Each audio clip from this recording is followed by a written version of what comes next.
we have gained over 70 students and raised $10,000.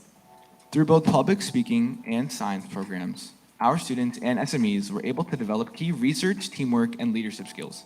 However, we knew the issues of education and career readiness were not relegated to our home communities. We began to think bigger. Where else could we bring about change? After speaking with our partners at Big Help for Education, they inspired us to expand our efforts into southern India. In India, 22.3% of the population is illiterate, according to the National Statistical Office.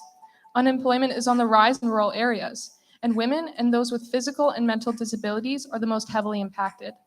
The convergence of all these factors puts them at a disadvantage in being economically unstable and unable to fulfill their needs for food, healthcare, and housing, among other things.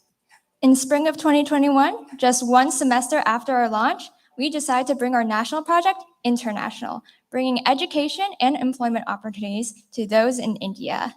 Our first step forward involved applying for the Enactus USA Forward Fund Foundation. We managed to put together our claim for this grant with the help of our Rutgers administration team and our advisor, and after a suspense-filled excitement, we are proud to say that we were awarded $25,000 from the Forward Fund Foundation. So where does that place Rutgers Enactus and Big Help today? Over the last few years, we've had to face the inevitable challenge that is COVID-19. With thousands of people still getting infected each month, we realized it would not be safe for us to be sending members to India. But that does not mean we stayed idle. Instead, we have been agile and flexible, pivoting to come up with new solutions as to where to go next. That kind of forward thinking led us to the conclusion that if India were inaccessible due to COVID-19 restrictions, another way to utilize our earned funding would be through a domestic project with the goal of spreading education. After conducting a paradigm analysis, we found that the best way to expand our presence would be through a program based on college readiness and educational opportunities for students in New Brunswick. Now, with our goal clear and in sight, we are continuing to push forward and ready ourselves to what is to come. Although America and India are thousands of miles apart, expanding our efforts across the globe is helping us support equity, education, and employment opportunities for all of those underserved worldwide. Through our continued efforts towards the expansion of the project, we can provide similar aid and opportunities to other communities and even other regions of the world, helping individuals develop the skills that they need to act autonomously, connect with their communities, and thrive overall in their day-to-day lives. So, what have we learned today? Today, we have discovered about the prolonged problems that are happening worldwide. From the food deserts in New Brunswick to the professionally underserved individuals in India, it takes a community of committed individuals to address these issues and develop real, long-lasting solutions. Through all of our projects, we have learned that community is not just based on a geographical location or even just the existence of the people. Presentation time has expired. We will now begin the question and answer period.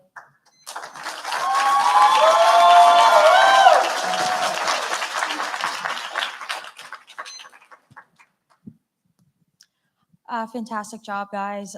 These projects are really moving and just fantastic. Congratulations on the Forward Fund grant. That's awesome. You'll be talking about it years from now, I'm sure. Could you tell me a little bit about how you're using that grant to move your project forward? What you have your budget allocated to and stuff like that? Sure. So initially we had our plan to go international, but now that we've shifted to a domestic, we're still working on how exactly we're going to use those funds.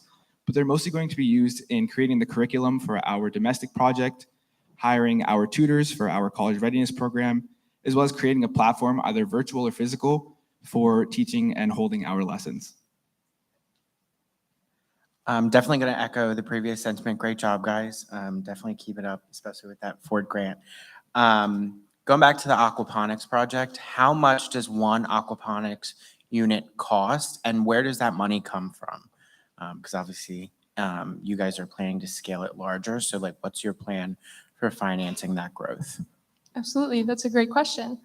Currently, we are still under consultation with many of our professors and Rutgers administration, but the current cost that we have right now is about $800 to $900 for one aquaponic system.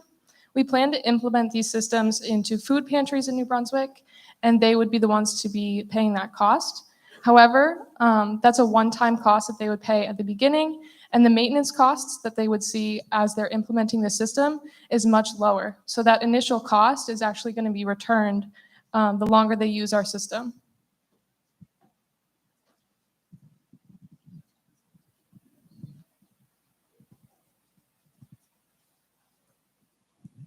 Hi guys, great job. I'm just interested for the three of you, which projects did you guys specifically work on and what can you say was your biggest achievements either as an individual in that project or for the project as a whole? Sure. So I personally was part of Big Help for Education, one of the projects that we highlighted. And of course, one of the biggest accomplishments that we've had is getting that Ford Motor Company Ford grant. And in addition to that, I think what really speaks volumes is that initially we had a plan to go international, but we've been very quick to adjust and very agile to adjust to the COVID-19 environment and have shifted our project to a domestic project very quickly. Thank you. I'm actually a part of Agoraponics as well. One of our biggest accomplishments this past semester was a fundraiser that we held selling succulents in order to raise some money to build our first system. So currently we're right now in the process of building that system, and seeing it all come to life is just an incredible thing to see. So I'm very proud of my team and all the work that our chapter has put into this project. Thank you. So I've been recently involved in Agoraponics, and for me during COVID-19, it was designed that CAD model to be ready for us to come back in person and start building the model.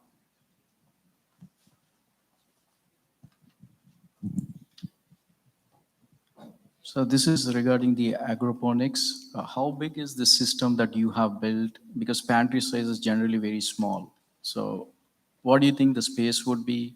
And what is the technology that you are trying to use to see what kind of maintenance that is required and how easily, because a lot of people there, they're not technical and they do not know how to operate or maintain these items. How do they do that? That's a great question.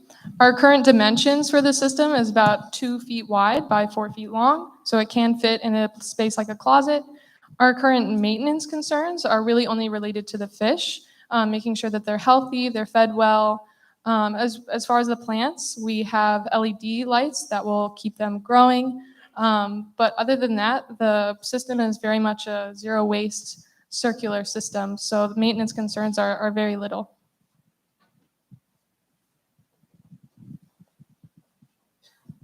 Great job, you guys. Question about the Big Help project. I'm a little confused on the sustainability of that. So if you could share a little bit more about how you expect this to be long-term sustainable. Sure. So now they're moving into a domestic project. Essentially, students are going to pay to be a part of our tutoring service. And as we raise funds, those funds will be directed to our tutors, as well as the extra funds would go to Big Help for Education, the global project that we're initiated with. And after a certain amount of time, once we've created a lasting impact on the community, we feel that we would be able to step away and Big Help for Education would be able to take over, because after a certain point, we've created that foundation for our community. This concludes the question and answer.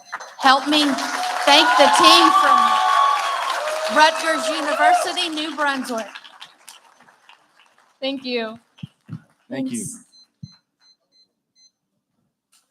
Thank you to the team from Rutgers University, New Brunswick. We are now in our 5-minute stage. Observers, we prefer obviously you stay seated throughout the remainder of the session. However, if you need to leave, now would be the time to do so.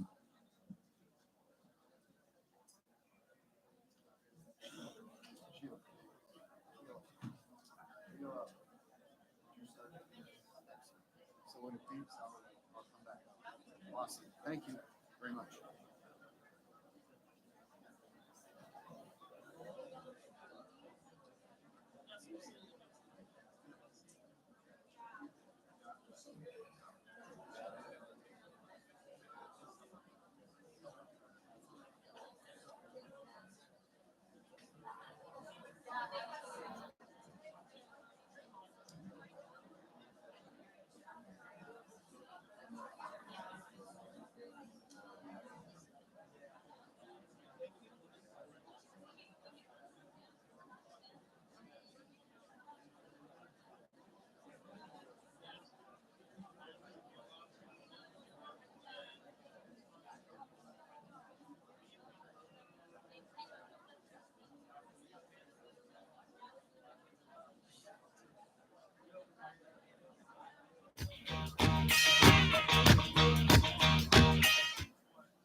things I've had.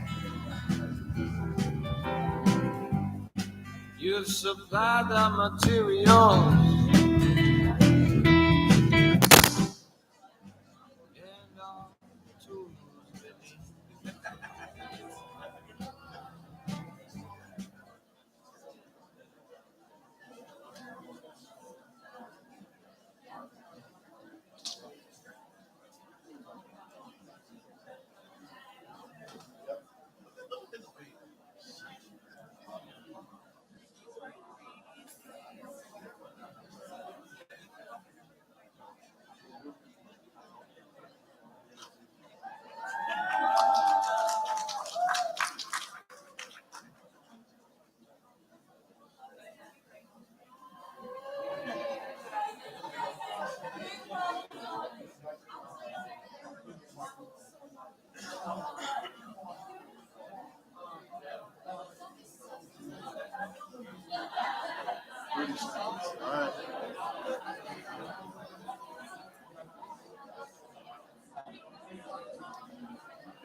Please take your seats.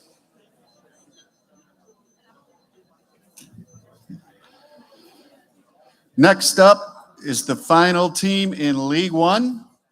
Please welcome to the stage the team from Montgomery College.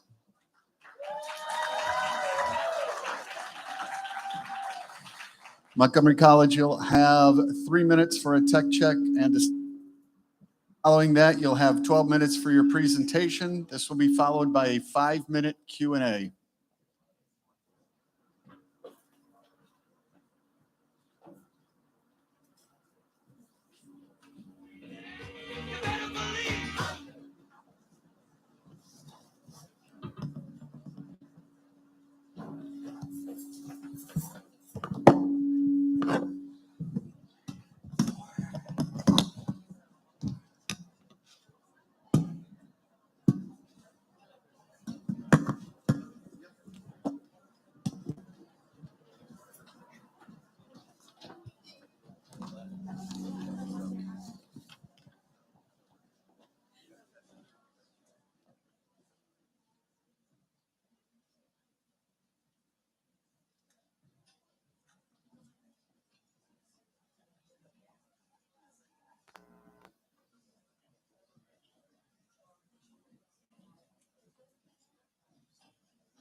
Is that good for everybody? I guess I'll just put it down when I'm speaking.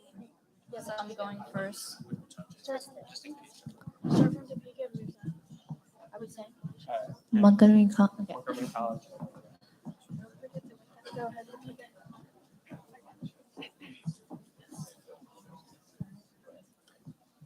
Yeah. Montgomery College, home of the Raptors. Montgomery College, home of the Raptors. You have 1 minute left in your setup period. Montgomery College, home of the Raptors. Montgomery College, the home of Raptors. Montgomery College is the home of the Raptors. Montgomery College, home of the Raptors. Montgomery College, home of the Raptors. Montgomery College, home of the Raptors.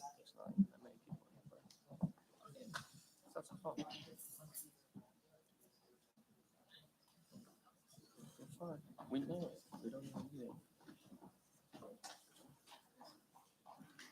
We'll say, hey, we're going to begin anyway.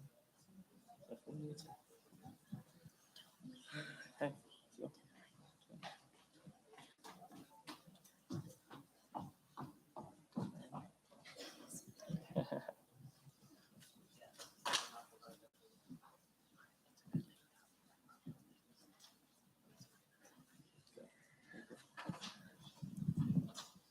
You may begin your presentation. Well, I guess there would have been a presentation up, but we'll get started anyway. On behalf of Montgomery College Enactus, we are excited to share our projects with you today. Montgomery College is a two-year college with 3 campuses located in Montgomery County, Maryland, along with an online campus. Our enrollment of over 17,000 students is extremely diverse, with over 3,000 non-citizen students representing over 150 different countries. Like many other communities, COVID-19 had a significant impact on education at all levels within our county. At Montgomery College, our fall classes were mostly online, with the limited in-person options. And with few students in person, we have experienced low engagements as well as social interactions on campus. In a typical year, our team's mission includes not only reaching out to local neighborhoods, but going beyond and affecting change in our global community. However, we had not been operating projects in person since March of 2020. So this year, starting with only 13 Enactus members, our initial goal is to get our team and projects up and running again. As a two-year school, we face an additional challenge in that approximately half of our team graduates each year. This meant that none of our 8 returning team members had been in person before the fall, yet we were still responsible for training the freshmen as well as managing risk at the cafe. These dynamic and unique challenges required us to redirect our focus on transferring knowledge to new team members while revising our strategy so that we would be able to continue conducting high-quality projects. This strategy has allowed us to successfully conduct 4 projects this year. Today, we will be detailing 2 of them. We will demonstrate how business planning and strategy is growing our on-campus business while providing our college community with sustained support. We will also be showcasing how our entrepreneurial leadership is providing our college community with sustained success. We'd like to begin with our legacy project, the student-run MBI Cafe. Now in its 18th year of operations, as a We Proudly Serve Starbucks, the cafe has developed into a business that addresses the triple bottom line approach of people, planet, and profit. Honors business students on the MC Enactus team operate the cafe as a business learning experience. We are responsible for all aspects of the cafe. We start off as cashiers and baristas and work our way up to oversee one of 3 cafe management teams. We make daily management decisions that determine the success of this initiative and constantly look for ways to give back to the community through our business. Our most significant need is profitability. The MBI Cafe is essential to the Enactus team's sustainability as it is the primary funding for all MC Enactus projects. Our major challenge this year was that we were essentially starting a business from scratch. The business was on pace to generate $250,000 in revenues before it was shut down in March of 2020 due to COVID. When we returned this fall, we had no inventory. Our customers didn't know we existed. We had very little experience making or serving drinks, and we lacked hands-on experience making decisions for the cafe. To get things started, we identified objectives, strategies, and made a 4-step action plan to resume business. We initially offered free drip coffee to our customers as it was simple and inexpensive to produce. This enabled us to provide a service to our college community while creating awareness for a comeback. We now had time to learn our way around the cafe, to train on cafe procedures, learn how to make drinks, which would ensure that we were providing quality products and services to our customers.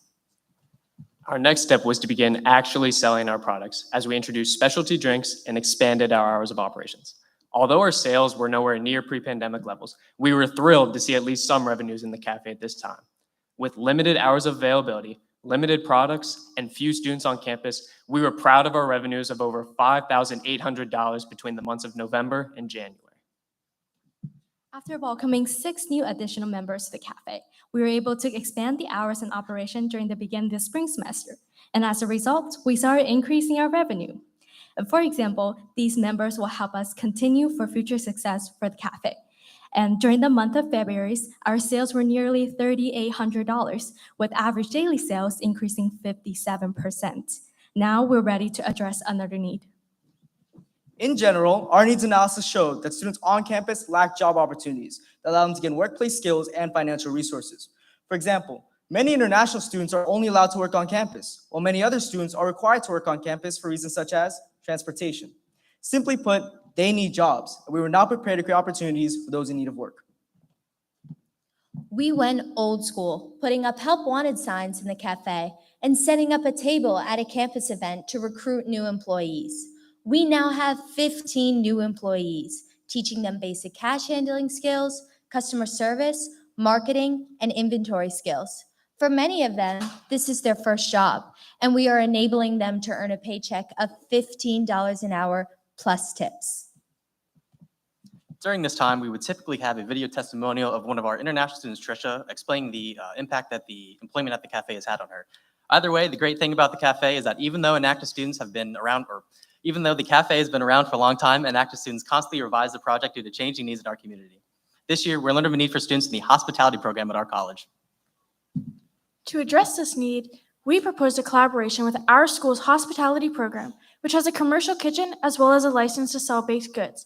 This collaboration is allowing the hospitality students to become one of our wholesale vendors, empowering them with the opportunity to gain relevant, hands-on learning experiences, including establishing their own brand, creating a menu, and gaining funding for their program. We met with the program director and interns in charge of the menu to taste test potential products. Not only were the items delicious, but their pricing was consistent with what we are already paying to current vendors. This allowed us to continue offering our customers great products and support the development of another student-run business on our campus. Our next exciting development, and one that we've been working on since the fall, was opening a second location on campus in the new Student Services building. We opened on March 23rd, and our cafe launch team assisted in making sure that the new cafe was ready to go. The second location provides many opportunities for us to grow this project. We envision having one location open for extended hours and the other operating on reduced hours. This will allow us to use the space for several workforce development purposes, such as training our own staff, introducing workplace skills to people in need, and creating a barista skills course to help MC students gain employment in our local community. Circling back to our initial need, this project must be profitable so that we can continue supporting our Enactus projects. We have hired new employees, expanded our hours of operation, opened a second location, and more students are in person this semester. We've also recently updated our pricing to reflect the increasing cost of supplies. As a result, we have generated over $23,000 in revenues as of April 15th and are continuing to see increases in both monthly revenues and average daily revenues. We project additional growth for the remainder of the academic year, which is positioning the cafe for future success. The cafe's financial success also allows us to fund our other MC Enactus projects like Raptor Tank. Our needs analysis shows that student entrepreneurs at Montgomery College lack the funding and mentorship needed to develop their businesses. Due to the pandemic and economic downturn, students are missing out on both entrepreneurial learning and engagement opportunities that are hindering their businesses from successfully growing. To bridge this gap, our Enactus team partnered with the college's business faculty to create Raptor Tank, a business pitch competition modeled after the hit TV show Shark Tank. Our goals were to provide student entrepreneurs with the planning resources needed to create or refine their business plans and ideas, ultimately providing potential seed money to help them start or grow their own businesses. Our student body was split between in-person and remote participations. In previous year, Raptor Tank offered one or the other, but never in a hybrid learning environment. This year, we're challenged with meeting the needs of students while providing a consistent learning experience that increased engagement among participations. Initially, we marketed this opportunity college-wide and conducted orientation sessions open to potential participants. We collaborated with local entrepreneurs to implement workshops on various business topics, such as marketing, SWOT analysis, and financial projections that would help these students further develop their ideas. In addition, we held our first ever Entrepreneur Lab event, which enabled our participants to connect with faculty of various disciplines to help them begin preparing their business pitches. We also innovated this project through the creation of a Blackboard site for our participants that streamlines communication and access to resources. Our final workshop on presentation tips and tricks, led entirely by our MC Enactus team, was held on March 30th. We helped students prepare their business pitch for the preliminary round, and 6 students were selected to move on to the final round of competition. And typically here we would have a Raptor Tank testimonial highlighting how this project has helped students with their business pitch. Our Raptor Tank event will be held on April 27th via Facebook Live with a panel of judges from our local business community. We will be awarding over $5,000 in total seed money to student finalists to help jumpstart their businesses. In closing, for each of our projects, we conducted a needs analysis for each respective target audience. We then used business and economic concepts and entrepreneurial leadership to make these projects sustainable while focusing on the triple bottom line approach. We use entrepreneurial leadership by addressing the changing needs in our community caused by the pandemic. We provided support and a learning community for entrepreneurial-minded students to network and develop their business ideas through Raptor Tank. We are also using our entrepreneurial skills to help grow our cafe, which now holds 2 locations, and we are partnering with our school's hospitality program to help them create and support their student-run business. We met the challenges by accommodating our hybrid learning environment by innovating our project to meet the inclusive needs of students, whether it's in-person or remote participations. This includes the development of a Blackboard site that streamlines access to information, as well as a new revised plans to increase engagement among participants. We incorporated sound business principles and planning within our projects. For the MBI Cafe, we created new objectives, developed strategies, and implemented a 4-step action plan in order to resume the business after it had been closed for 18 months. We have prepared each of our projects with an emphasis on having a sustainable, positive impact, thus ensuring we continue to reach our goals for many years to come. We're proud of our team's effort this year, and we look forward to continue to increase our impact through economically, socially, and environmentally sustainable ways. Thank you.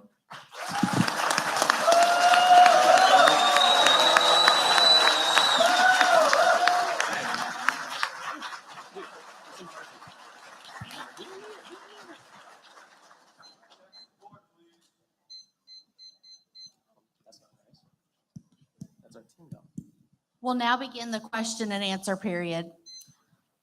Great job. Don't sweat it about the tech. Your projects speak for themselves. Very impressive. So be proud and take a deep breath. I'd like to ask about the MBI Cafe project. Have any of you either worked through as a worker or a trainer for this project? And can you tell me what that looked like, how long the training was, and what it encompassed? I'll take that question. Thank you so much for the question. So going into it, the sophomores and the freshmen all came in together due to COVID. So we all trained together. We took that first semester, we sold just drip brew coffee. So we kind of worked our way into the different menu items. So we took kind of that whole semester as a training period. And we took this semester training new employees and training new members of our team. I guess I'd want to add on to that real quick. So if you're wondering exactly how much time, one of the key things that we had to do with our new employees especially is we actually hired them like more hours in our cafe, which allowed them to get more experience and kind of just learn on the fly from us. Thank you. Great presentation, guys. For Raptor Tank, the finals, I guess, are next week. Who are the favorites, and what is your selection criteria for picking winners? I can go ahead and take this question. So yes, so our final pitch competition's on April 27th. So some of the criteria we're looking at is how well those businesses are progressing, because we know each entrepreneurs comes in different step points in their business. So in terms of progressions and also how they're understanding the marketing, the financials, the foundation of starting a business is something that we're always looking for. And also the social impact they put throughout their projects, how much impact they would bring to the environment and the greens, so stuff like that. Oh, my favorite. Okay, so this one was really cool. So he wanted to create this app called Lowmart. It's kind of like an app that tells where all the farmers market are in our current local area. So that helps with exposures to the farmers market and how small business grow, especially during pandemic. And they were able to find new customers throughout these apps. So I thought that was super cool.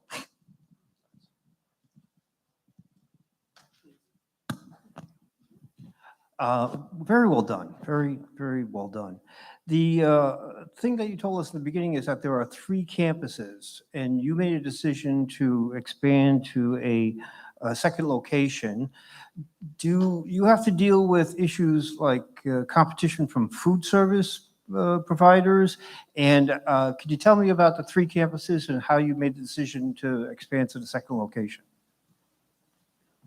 I'll be happy to take that one. So yeah, as you stated, we have 3 campuses, but one of our main reasons for sticking on the Rockville campus is in our future plans for this project is to, as Christina highlighted, have a barista skills course where students at Montgomery College, Rockville campus could come and take courses that would teach them like how to clean the wand, how to set up espresso shots, and how to make drinks, which allows us to have not only a training space for our workers, but also create another opportunity in the workforce development aspect of our community college. I'd just like to add on to that. So we do have some competition on campus with our on-campus cafeteria called Mets. They serve some pastry-like products like donuts and bagels. So we can't, I guess, kind of serve some of the similar things that they do to minimize competition between us. Okay. So what are the sustainable products that are using for your MIB cafe? Well, I can take that. Some of the sustainable products, I guess we are currently trying to expand to do compost bins in our cafe. And so, the Montgomery County, they're trying to create a compost program. And so we can contribute to that. In addition, we also are buying, new lids that don't have to use straws. The compost is another great example. And in the future, we hope to expand to restart our grounds to grounds program to put compost for the espresso grounds. So we're constantly trying to expand to help our environment as well. I would like to add a little bit to that. So in the past, we actually offered discounts if you brought your own cups to our cafe to promote more. This concludes the question and answer period. Please join me in thanking Montgomery College.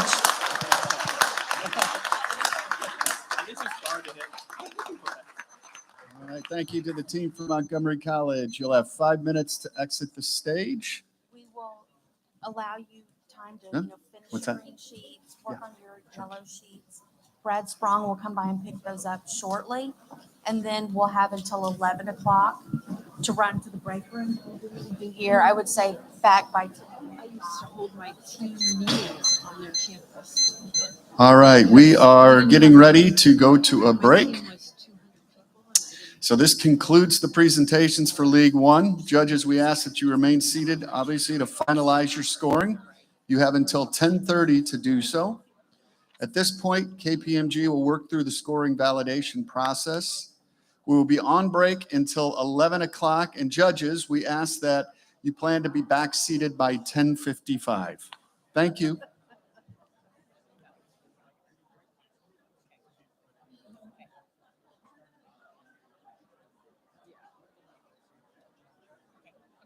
I sent that in WhatsApp.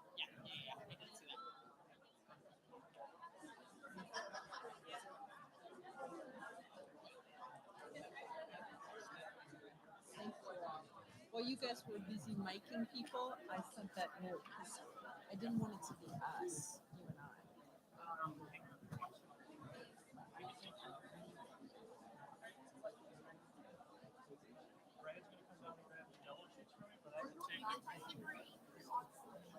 Yep. And I have, perfect. And I have an envelope for him. I know he had a meet. Oh, there he is. We need to tell Steve, ask Steve, to make an announcement that this is a small room. People can't be talking. Yeah. You Yeah. saw my note, Sarah's talking.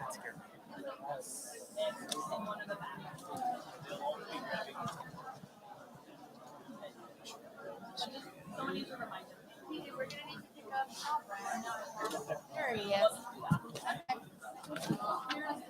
Take your yellow sheet. So I'll take the. Whenever you're ready. Whenever you're ready, Brad, we'll take the yellow. Thank you. Thank you. I want. Fantastic.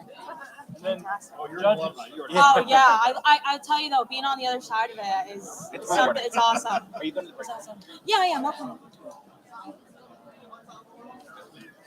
10:55. 10:55. Marty will hunt you down. Not 56. You won't have to hunt us out. We'll be back.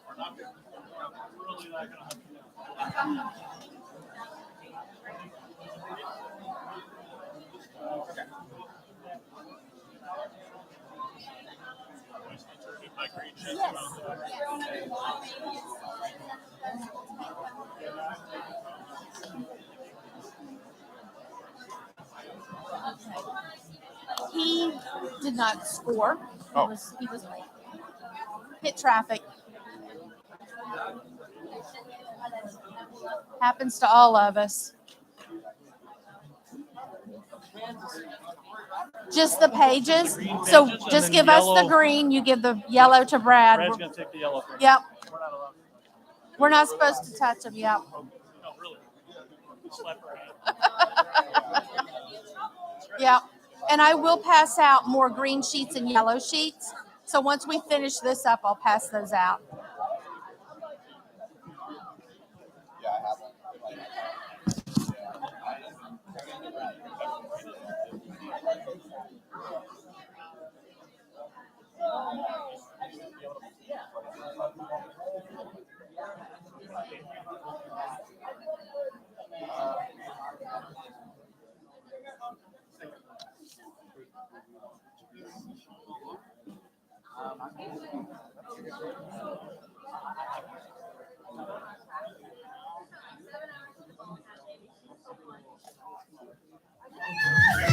Man!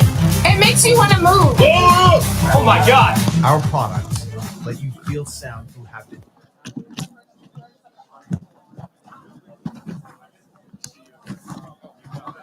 Oh yeah, good to see you. You're the one who got in late. We have all the green sheets. I think Tiffany wanted them. Oh no, I'm sorry. Yes. Oh, Green sheets are their So I feedback, and the yellow are their Yes, actual. we've had a day or two to like kind of adjust. Yeah. 6 time zones is like a lot. Good luck to you. How many students did you bring out? We just brought 2 freshmen to kind of see if we're going to restart this. Yeah. You can spend so much time and you have a generous benefactor who takes care of the Wow. economics. That's true. Yeah, it's so interesting because the university is very like hands off. Like, yeah, like this is not our money. This is your donor. Yeah. But they still like they check every receipt, check everything. And we have to stay with the policy. Like, so it's like we're trying to.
Okay, welcome back, everybody.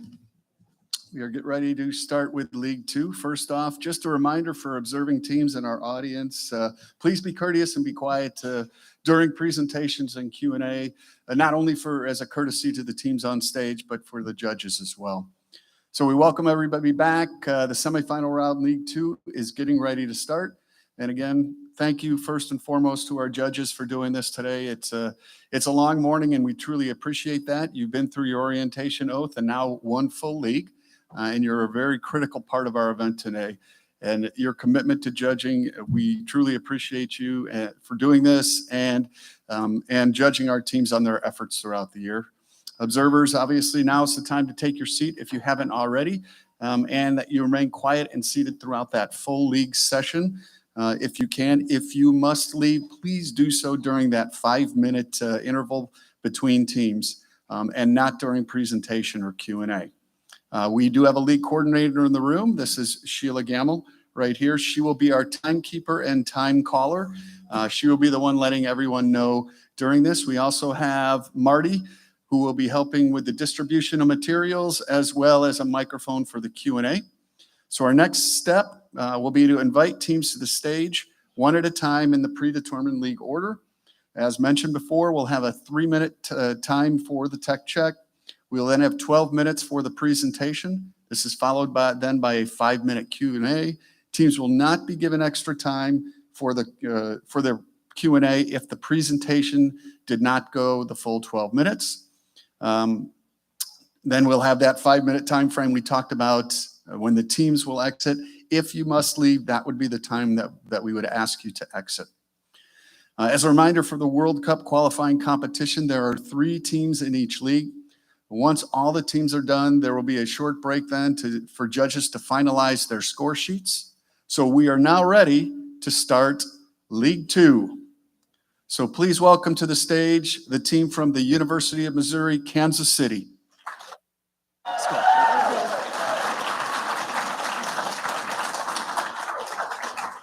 UMKC, you will have a 3-minute time frame for a tech check and to do setup.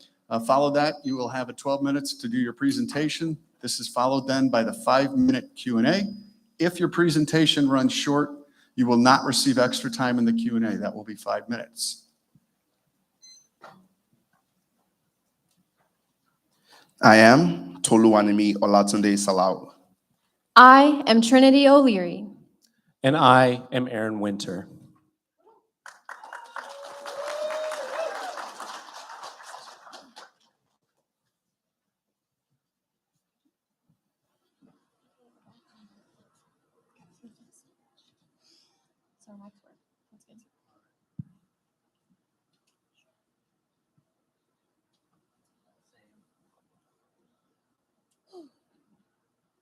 They do not have anybody.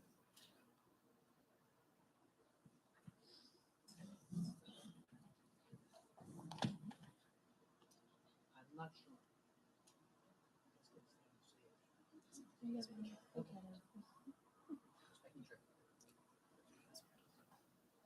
Cool.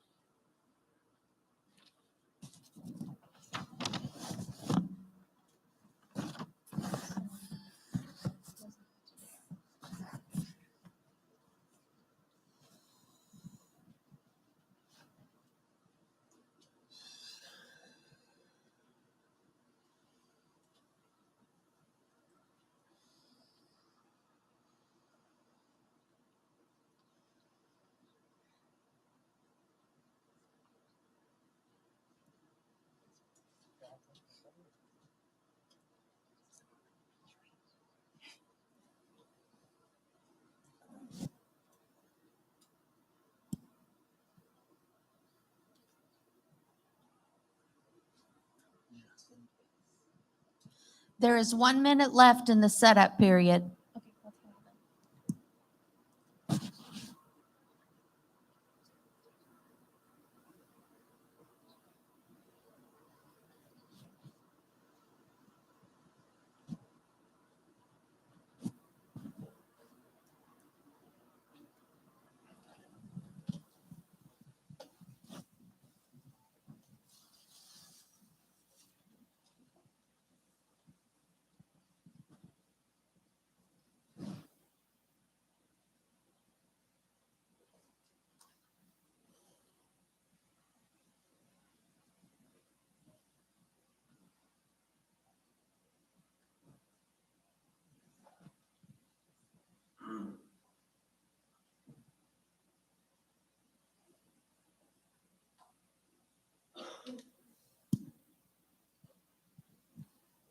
You may begin your presentation. Bridges, one of the oldest structures designed by man, a testament to humanity's innate yearning to connect to a world beyond our own. From small stepping stones in a riverbed to modern engineering marvels of stone and steel, their essence remains the same, a means to communicate and to transfer. We at the University of Missouri, Kansas City recognize the opportunity to not necessarily build physical bridges, but rather bridges that connect problems to solutions, bring teams together, and cross seemingly impossible divides. One of those divides we saw was the one standing between food waste and food insecurity. In our journey, we discovered a gap between these two problems which could be mutually symbiotic. What was missing was the bridge. I am Toluwanimi Olatunde Salau. I am Trinity O'Leary. And I am Aaron Winter. Today, we want to talk to you about the unique bridge we built called Feed KC, designed to connect food waste and food insecurity. This year, we built upon our previous prototype solution that would make it more scalable and sustainable. To completely understand this change, we need to take a step back and review the blueprints of Feed KC, starting from the beginning. Feed KC came about as a result of two problems identified. The first problem was food insecurity. Have you ever gone a day without eating food? How about a week? Did you ever have to worry about how you would obtain your next meal? This is a question that 1 in 8 people face every single day in Kansas City. And this problem is not caused by food shortage. While researching solutions for our first issue, we stumbled upon our second problem, food waste. In the United States, 133 billion pounds of food ends up in landfills annually. This is uneaten food that goes straight to the trash. Kansas City alone has 24% of its trash contents containing food waste. How can our city be known for its delicious barbecue and still struggle with food waste? Environmentally, our entire world wastes 1/4 of its freshwater growing food that doesn't get eaten. This is too much, considering that only 2.5% of the world's water is fresh, and not even all of that is accessible to us. Additionally, the United States consumes 350 million barrels of oil each year processing this food waste. This same amount of oil could power one TV for over 600 million years. A grand structure always begins with a grand vision. Our team made the primary connection between food waste and food insecurity, so it was time to create the blueprints for that bridge. But where do we start? We began building the foundation of Feed KC with human-centered design, the process of developing a solution to a problem by involving the human perspective in every step. So, what does it mean to pursue human-centered design? It means posing important, meaningful questions to people affected by problems you see from your perspective so you can fully understand theirs. The focus is on people and understanding what they go through. This allowed Feed KC to tailor its solutions specifically for food businesses and shelters. We first spoke to UMKC's head chef, who told us that in their kitchen alone, over 100 pounds of food was being wasted each week. We then interviewed restaurants in the Kansas City area and quickly found a majority also had issues with food waste. Many restaurant owners did not have the time or the energy to efficiently donate their surplus food. We then spoke to one of our local food kitchens, Hope Faith. One of their biggest needs was finding time to prepare meals. In an average week, they spent approximately 48 hours doing meal prep. We discovered that this time and money spent on labor and extra ingredients could be reduced or even eliminated. Ask yourself, what could you do with 2 days worth of time? Ultimately, human-centered design taught us that food production was not the issue. It was food distribution. These food waste problems plaguing businesses are the same ones that would eventually contribute to the 133 billion pounds of food wasted annually. With the foundation of our bridge made concrete with human-centered design, we began creating and implementing our first solution. Mobilizing our team, we manually transferred surplus food from our school's cafeteria to local food kitchens and shelters. Of course, we realized that local food kitchens cannot be sustained on cafeteria food alone, so we decided to enlist the help of local restaurants. To incentivize these restaurants, we discovered a 15% tax deduction for their food donations. This eased the burden of lost income due to food waste. Taking a step back, We wanted to innovate upon our solution to make it more self-sustainable, removing our team as the middleman in transporting food donations from kitchens to shelters would become a necessity in order to achieve self-sustainability. This knowledge of food donation and legislation would serve as the support of our bridge. And so we set out to solve these specific needs of food businesses and shelters by building a platform they could use. That platform came in the form of a website. Our first prototype version of the website, built from scratch, made it so that restaurants and shelters could communicate with each other while the restaurants posted surplus food, and shelters could then claim those donations. This prototype removed the need for volunteers to manually transport food and gave shelters access to a slew of pre-prepared food donations. On the website, shelters can choose food donations based on food type, quantity, expiration date, and details for pickup. By having pre-prepared food donations readily available, shelters did not need to spend time preparing meals and could save money from buying extra ingredients. This year, we made vast improvements to the first prototype version of our website, incorporating feedback from our users. From the insights we received, we were able to include them in a newer, more finalized version of the website built from scratch. From the feedback we received, there were 3 fundamental issues we set out to resolve from our prototype. 1, our website was slow and users had issues logging in.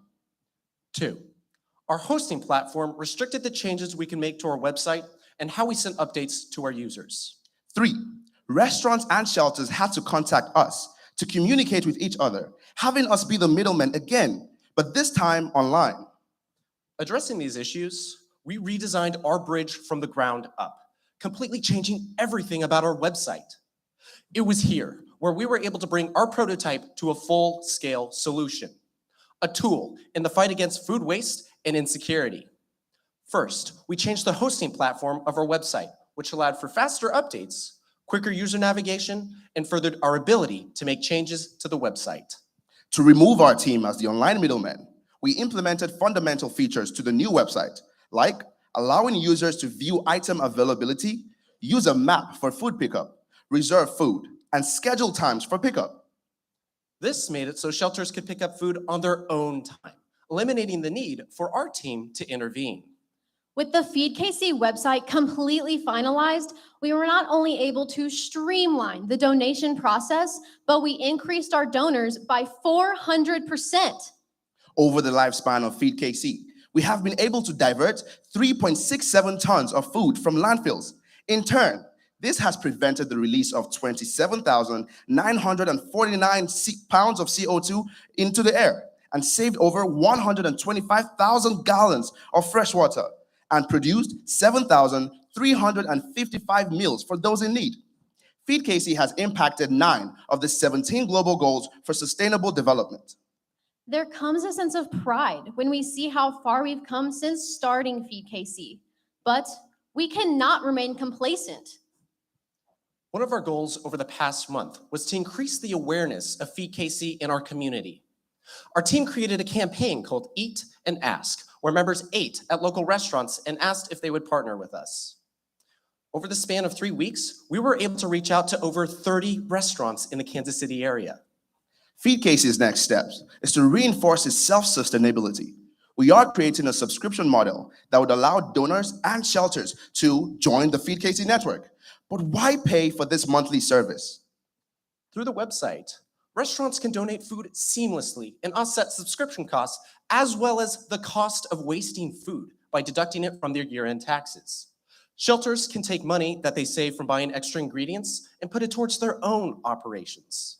We plan to have the subscription model fully implemented within the next month, charging $10 once a month to maintain hosting costs of the website. These benefits would be one of the key pieces in ensuring the sustainability of FeedKC. To further cement our bridge and scale FeedKC, we plan to collaborate with others in helping fight down the food cost, food waste, and food insecurity, not only in our own backyard, but all across the nation. One of our plans is to partner with the Food Recovery Network, a national nonprofit organization and student-led movement dedicated to fighting food waste and working to end hunger in America. With this partnership, we will be able to expand into 100 new communities, Right now, they're operating utilizing student volunteers like we had in the past. But if we bring our website into the picture, we can automate this entire process. In a world of growing divides and reservations, the belief in connection and collaboration seems distant, even naive. But Feed KC has proven that there is still a place in the world for an outstretched hand and an entrepreneurial spirit, for human-centered ideation and sustainable solutions. We plan to not only strengthen what is already in place, but also grow our internal connections and partnerships, businesses and communities, and share our model to aid those beyond the boundaries of the Kansas City area. We forge strong connections, creating unbreakable bonds between businesses and communities. We yearn to build, brick by brick and beam by beam, the bridge towards a better tomorrow. We are UMKC Enactus.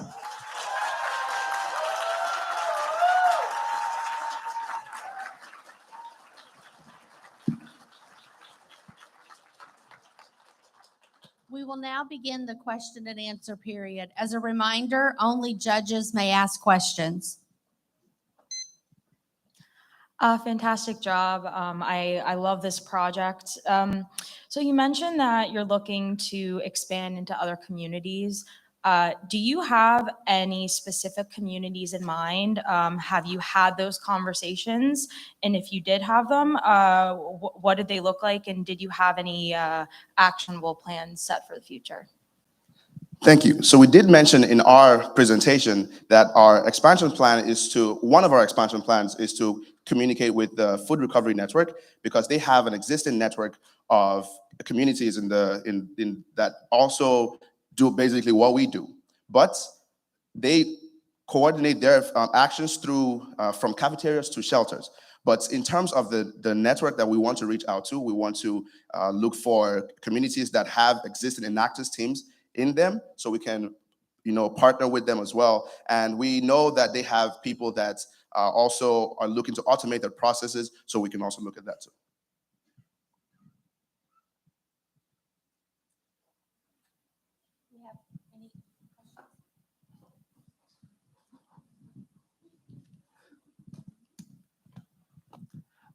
Very well done. The thing that's interesting is that in your annual report, you feature 4 projects, but today you only talked about 1. Can you help me to understand the breadth and depth of your Enactus team? And it seems as if you're very successful, and what do you contribute that success to? Please, can you elaborate on the question real quick? Sorry. Are there only 3 of you doing all of this?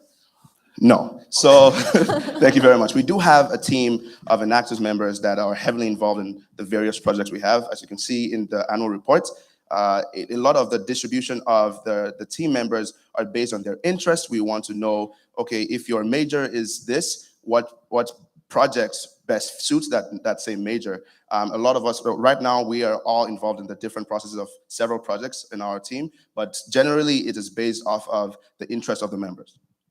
And I also want to mention that for like a specific number, we have about 40 to 50 members total in our Enactus team.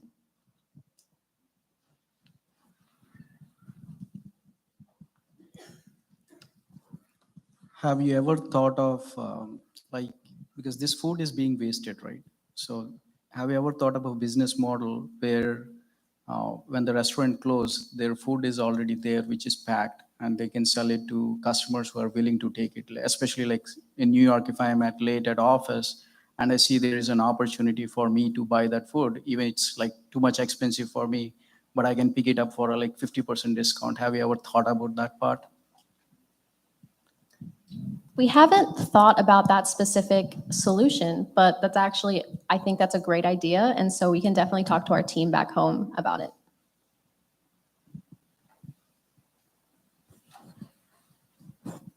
Great presentation. Quick question for you. So did this team this last year start Feed KC, or was your primary focus the website? Our primary focus this year was the website. This project was created about 5 years ago. And from then we started with manual transports. We created a beta testing website to see got feedback, and then we just updated it and just implemented it this semester. I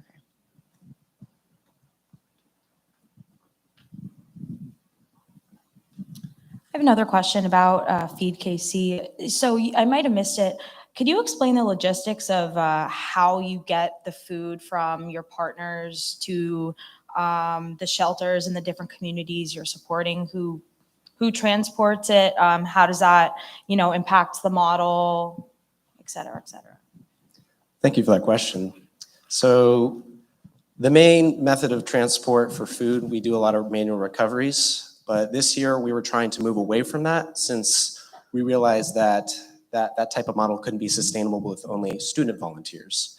So by implementing the website and directly connecting the restaurants to the shelters, having them communicate directly to each other, we're able to at least solve some sort of information issue. And yes, thank you.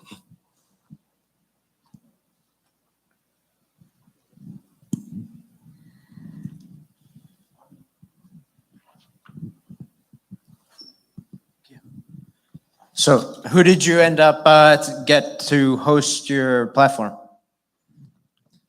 We are using Wix to. This concludes the question and answer period. Thank you to the team from UMKC.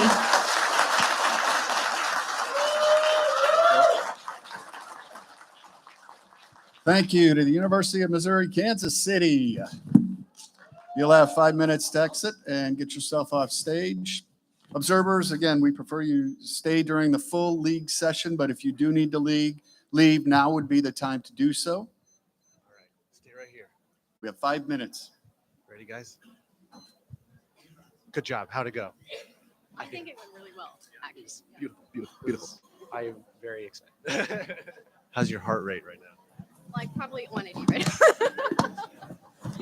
200 and something. He would be dead right now if it was 180. So what did that mean for you guys to be able to present here at Expo? I think that it was such a great experience. Like it gave us so much like we had a lot of dedication going into it, and then just being able to do it on stage is like such a relief and like such a It's a big deal to me. It's a big deal to us. We've all been looking forward to this, especially with people that have not been here in person before, and this is amazing. Yeah. So what do you want to say to friends and family watching? Enactus is doing great things, and students are doing it. That's the crazier part. Join Enactus. Thank you for supporting us, and we love you always. UMKC. Good job, guys. Good job.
So next up, please welcome to the stage the team from West Texas A&M University.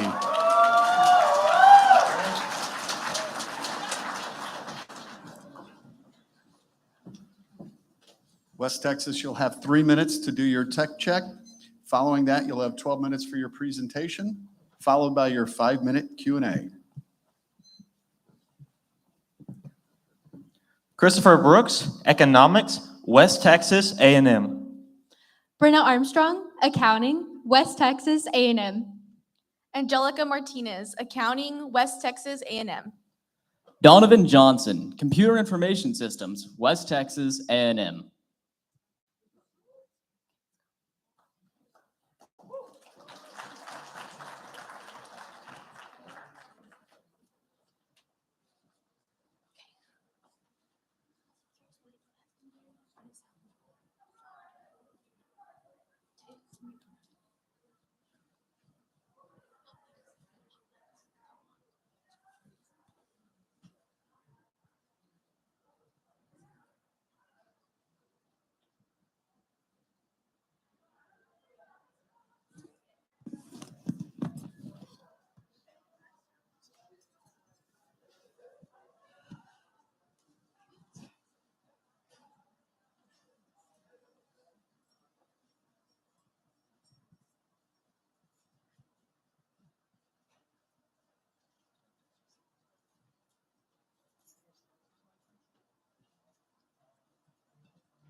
You have 1 minute left in your setup period.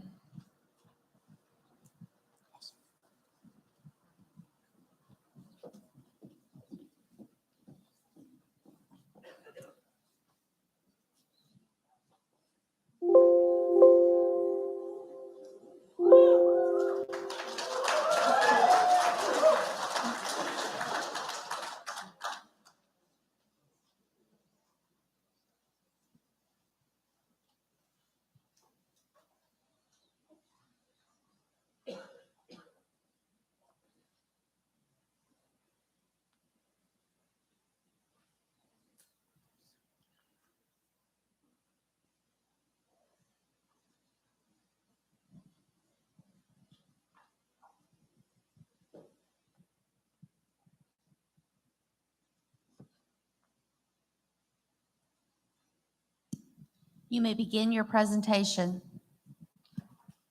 In our presentation, we have a bit of an odd word, and that's Ogallala, from the Ogallala Sioux tribe to mean scatter. Can you say Ogallala? That was great. Let's do it with a little bit more emphasis. Can you guys say Ogallala? Hello, everybody. We are West Texas A&M University Enactus, and we are thrilled to be able to show our accomplishments from this past year with our projects Ogallala Life and the Be Heard Leadership and Entrepreneurship Conference. Now, I know that we're not unique in stating that our team has faced many challenges this year. However, we took these challenges and turned them into opportunities to reconnect, rebuild, and renew our team and community. We set out to reconnect our campus and our region, rebuild our team, and renew our commitment to improving the community through entrepreneurial spirit.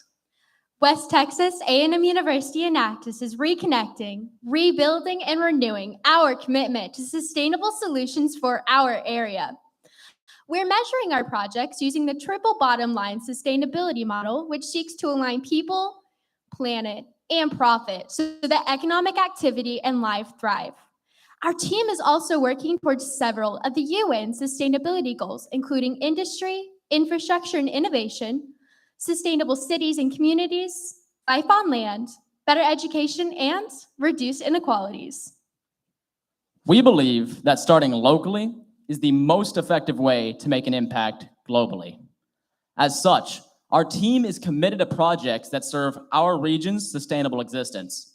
Projects such as the Be Heard Leadership and Entrepreneurship Conference and Ogallala Life are working together to inspire young leaders and end desertification in our area. Our university, West Texas A&M, is located in the panhandle of Texas, just south of Amarillo. The panhandle land area stretches 25,000 square miles of flat, arid landscape. We experience all kinds of weather, with blistering heat, frigid cold, and some of the highest wind speeds in the country. As such, our area is no stranger to the extreme. The unique climate and geography of the Panhandle presents challenges for our water supply. These challenges are only further worsened by our prolonged drought, which presents a direct risk to the Ogallala aquifer. Without a shift to regenerative practices, the Ogallala aquifer will deplete, threatening high plains agriculture, which accounts for roughly a fifth of all the wheat, corn, cotton, and cattle in the United States, which is why we co-founded Ogallala Life, a nonprofit with horseshoe capital to restore and renew the Ogallala aquifer so that high plains agriculture can not only survive, but thrive. In the 1960s, there was a federal program that I think was a cost share, and it funded the building of many soil and water conservation dams across Texas Panhandle, not just in this area. But the Kritzer Ranch, they have over 60 of these dams.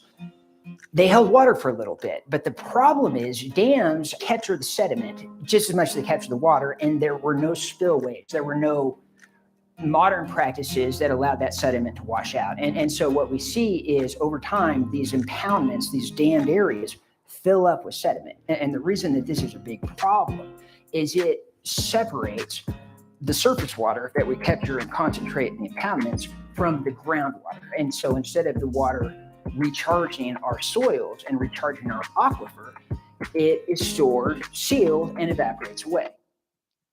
To directly observe the water situation in our area, we visited an incredible local family ranch, which is just north of the Canadian River. This river once had consistent water flow, but is now largely a dry riverbed due to well-intentioned damming. Our team visited this ranch to learn about our diverse ecological history so that we could help educate the next generation of Panhandle residents. Our reconnection to the land is invaluable in helping us communicate the importance of sustainable land management. The High Plain Aquifer System's existence and its regeneration became our first priority. In conversations with our teams, peers, and community members, we noticed that many people were just unaware of the Ogallala Aquifer, let alone of its depletion. Therefore, we wanted to educate the future generation of leaders about the aquifer with the Be Heard Leadership and Entrepreneurship Conference. Not only could we educate the youth about water security, but we could also fulfill a need we saw within our own community. 50% of the high school students in our area are at risk for dropping out. 40% of graduates do not meet college standards for reading and math, and only 30% of students are enrolled in a career and technical program. With the Be Heard Leadership and Entrepreneurship Conference, we wanted to inspire those high school students to reach for greater heights. Our leadership conference, sponsored by Ogallala Life, featured 54 of our area's high school students from 6 different schools. These students were selected by the Amarillo Women's Network and the local Rotary Club. For the students, our leadership conference was a day of interaction and teamwork.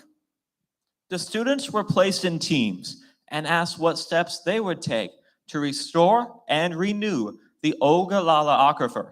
In conjunction with Enactus, event alumni, and current students, the high schoolers really impressed us with their unique and creative solutions to promote water education and restore and renew the Ogallala aquifer.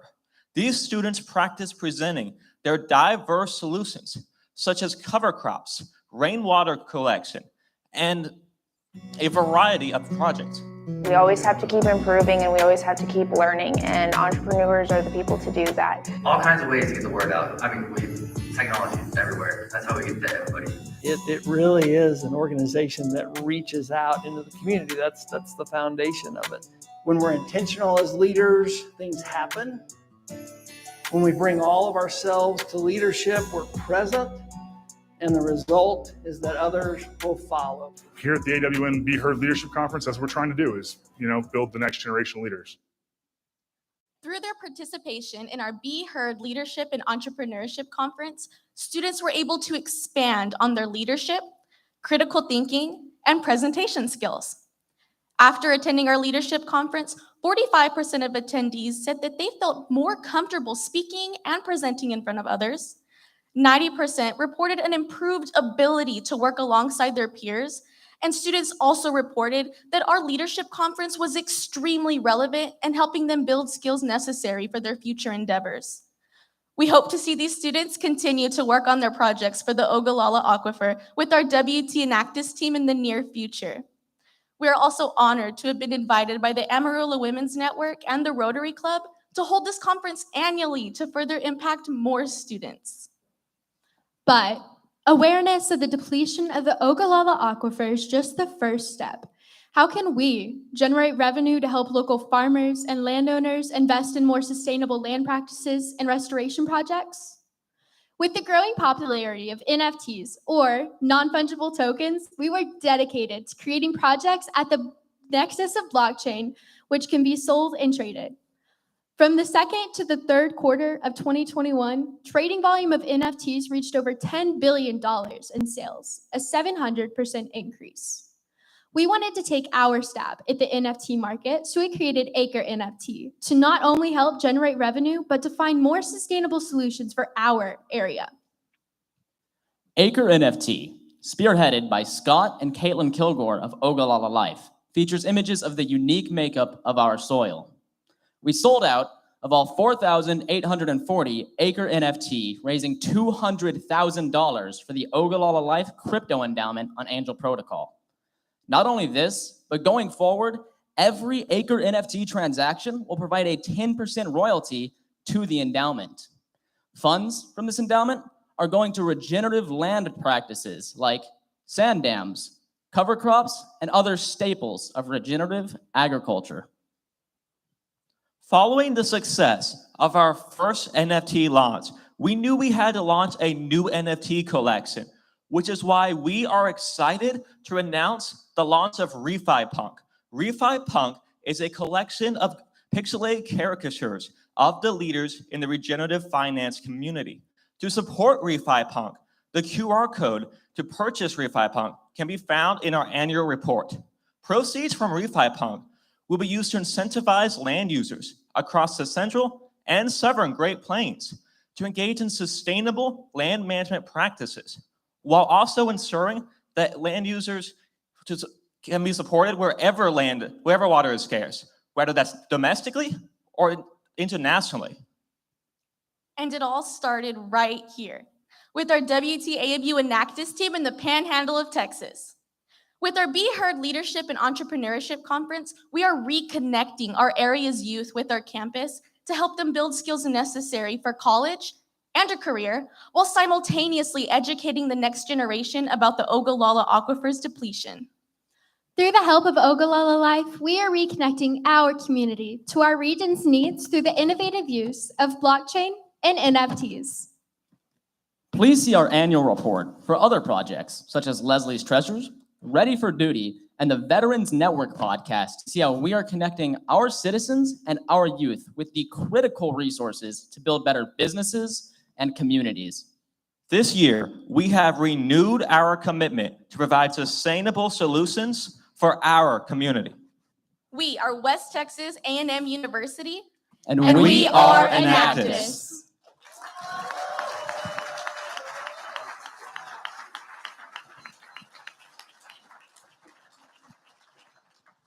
We will now begin the question and answer period. Great project, guys. Especially with the NFT being like the new hype. That's really wonderful that you guys were implementing it into such a traditional project landscape. Going back to that NFT, with that 10% royalty, correct me if I'm wrong, but do you guys project any future revenue with that, or do you have any models kind of in the next 5 years or so aligned with this royalty to kind of further your business ventures? And what do you plan to do with that? So thank you, of course. And also, yes, our NFT actually has a good amount of utility, especially in the regenerative finance community. Not only will we be airdropping to our users, anyone who owns it, by giving them coins that are in refi, as well as other projects. Our next project, it allows a whitelist for, and other projects are invested in giving back to Acre NFT investors. So we do plan to sell those once the marketplace opens, and we do think they'll have a thriving market. Hey there, great project. So you mentioned that some of these high school students that you were working with are at risk for dropping out or not finishing college. So how did you get them engaged to participate in this conference that you did? So after the students were picked by the Amarillo Women's Network and the Rotary Club, we had, that day of innovation, and although some of them weren't familiar with presenting in front of others, we for sure saw their improvement, and you could see that they liked it and they had fun and they wanted to get engaged more. And some of them were juniors, some of them were seniors, and we expect to see more of them come back when we hold this again next year. And even for me personally, I worked with a group of these students to make their presentation. And at first they were kind of the stereotypical bored, tired of it teenagers. And by the end, they were really interacting with each other, meeting people from other schools, making connections. It was really great to see their growth.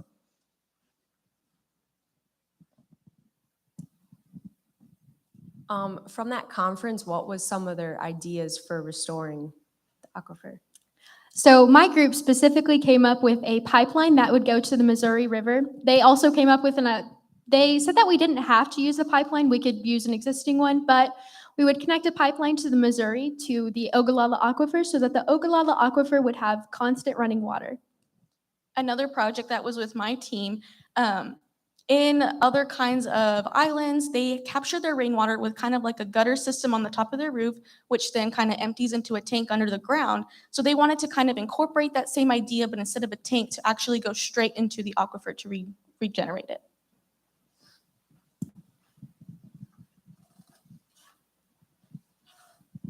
I think my main question for this is, what is currently going on with that aquifer? The high school students are coming up with ideas. We're very, aware of the issue now. What is your team specifically doing to solve that problem? We're glad you asked. We have been engaged in talks with multiple farmers and landowners to promote sustainable practices in their community. We're using funds from the endowment to incentivize land practices such as sand dams or cover crops to improve the soil so that more water regenerates into the aquifer instead of evaporating away.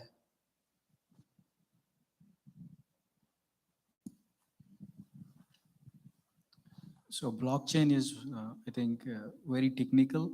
So can you walk me to the process, how this all started, and how did you guys develop this NFT Ogallala aquifer?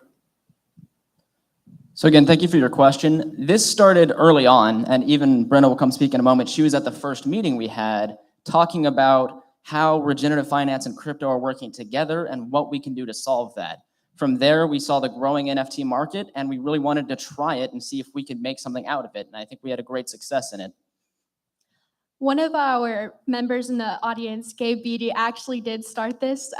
He was the one that helped co-found Ogallala Life. So if it wasn't for him, we would not have been able to do this.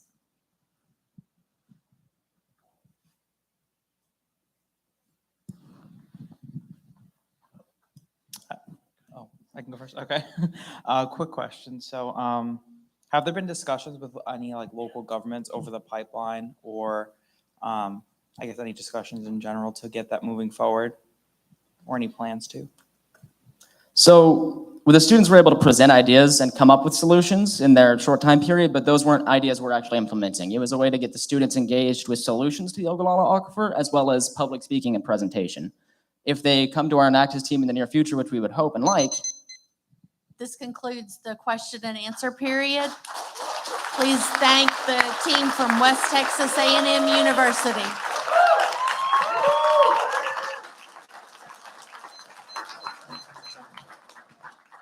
Thank you, West Texas A&M. We now have 5 minutes for the exit, and the next team will come on stage. Again, observers, if you need to leave, this would be the time to do so in the next 5 minutes. Here we are with West Texas A&M University. You guys just presented. How do you feel? I feel great. It was a really cool experience to get to talk in front of that many people and share our ideas. You just presented at US Expo. Yeah, it's totally a rush of energy. I went in there, with butterflies, and now I'm just like, let's go. I want to present again, kind of like at the same time. You want to go back out there and do it again? Probably not, but like that's how I feel, Yeah. Energized. Were you guys nervous? Yes, we were quite nervous, but it was great. It was great to go through, and it's great to have this experience. Yeah. So now what are you going to do? You're done. Now what do you do the rest of the day? That's going to depend on the team. We're all going to see what we want to do and where we want to go from here. But I know we're going to celebrate. We did a great job, and I think all of us feel proud of how far we've come. Yes, you should celebrate. What do you want to say to friends and family watching at home? I hope you're proud of me, Mom and Dad. This is the first time, anytime we've ever been outside of pretty much Texas. So I love you guys. Thank you guys for supporting me through everything. You did it. Good job, guys. That was awesome. West Texas A&M University. Go jump around.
the third team in League Two. Next up is the final team in League Two. So please welcome to the stage the team from La Sierra University.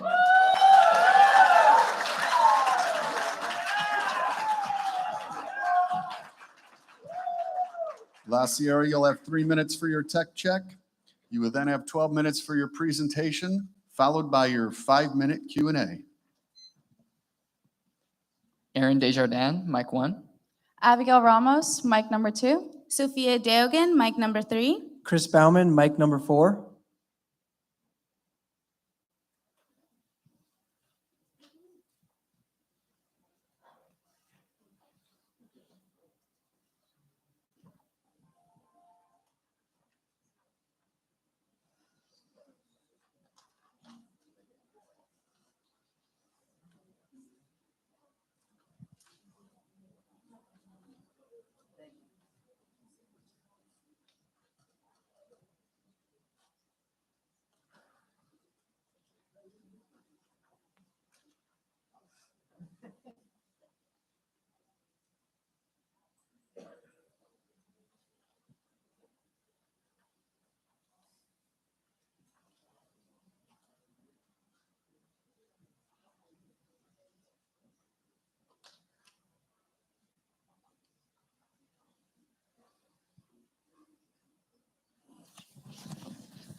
You have 1 minute left in your setup period.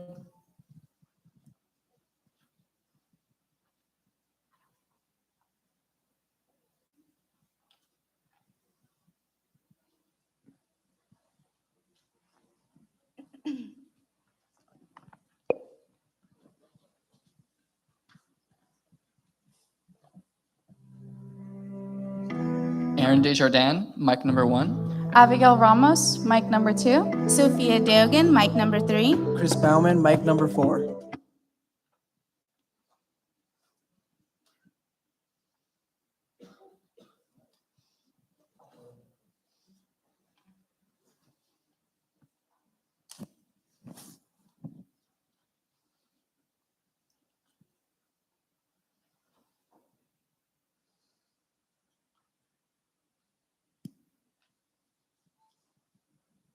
You may begin your presentation. What is commitment? Is it giving up when things get tough? Is it stopping production when the supply overpowers the demand? To our team, commitment is connection, concentration, and compassion. Commitment is staying with a project for years, even when it seems impossible. Commitment is finding ways to think outside the box and bridge the gaps others would see as too wide. Commitment is rising with the highs and sticking together through the lows. We are committed to making change, fighting problems, and continuing on with these ideas, whether new or existing. Much has happened with our team throughout the past year. Seasons have changed, team members have come and gone, but most importantly, progress has been made. Internally, our team has made and solidified connections. Externally, our team has grown and expanded project initiatives to meet the needs of our communities. This growth would not have been possible without our team's value to commitment. We are committed to providing supplemental educational content to students with little to no internet access. Have you ever wondered how different your life would be without your education? As a team of students, education is our main priority. Every single one of us has struggled in our classes. But when we have questions, we can hop onto Google or Khan Academy to expand upon these concepts. Thousands of kids all over the world strive to learn and attain the knowledge you and I get every day at a push of a button from our phones, tablets, and computers. This is the reality of 26% of K-12 students and nearly 40% of low-income Californian students without access to stable internet. In 2018, our team decided to address this gap in education through eLibrary, a micro-compressed flash drive containing thousands of hours of open-source educational content. Over the past year, we had the opportunity to reevaluate our projects and rethink our models. Our original eLibrary model focused on school systems. In Jamaica, we worked closely with the Ministry of Education to match our eLibrary content to their curriculum. All eLibrary drives in 171 Jamaican schools and over 200,000 students had content tailor-made for their school curriculum. This year, in order to impact all types of students, we expanded our eLibrary content beyond the confines of a school curriculum. We expanded our Jamaican eLibrary drive from 422 books and 3,393 videos to create our new eLibrary. With over 1,200 textbooks and 8,200 videos, including thousands of Wikipedia entries. Next, we developed 3 more editions of eLibrary: Spanish, Bilingual, and Life Science and Health. We are also the first organization to download and redistribute the entire iBiology.org video library. As a team, last year Enactus has set the standard for long-term sustainable projects. Just look at our previous India field station, spanning over 10 years and doubling the income of over 100 families. As we approach eLibrary's 5th year, we have no intention of stopping until over 1 million students are impacted by our drives, because we believe in our motto: that knowledge should always be free to learn and free to share. Our reevaluation period gave us a new perspective on what eLibrary could do.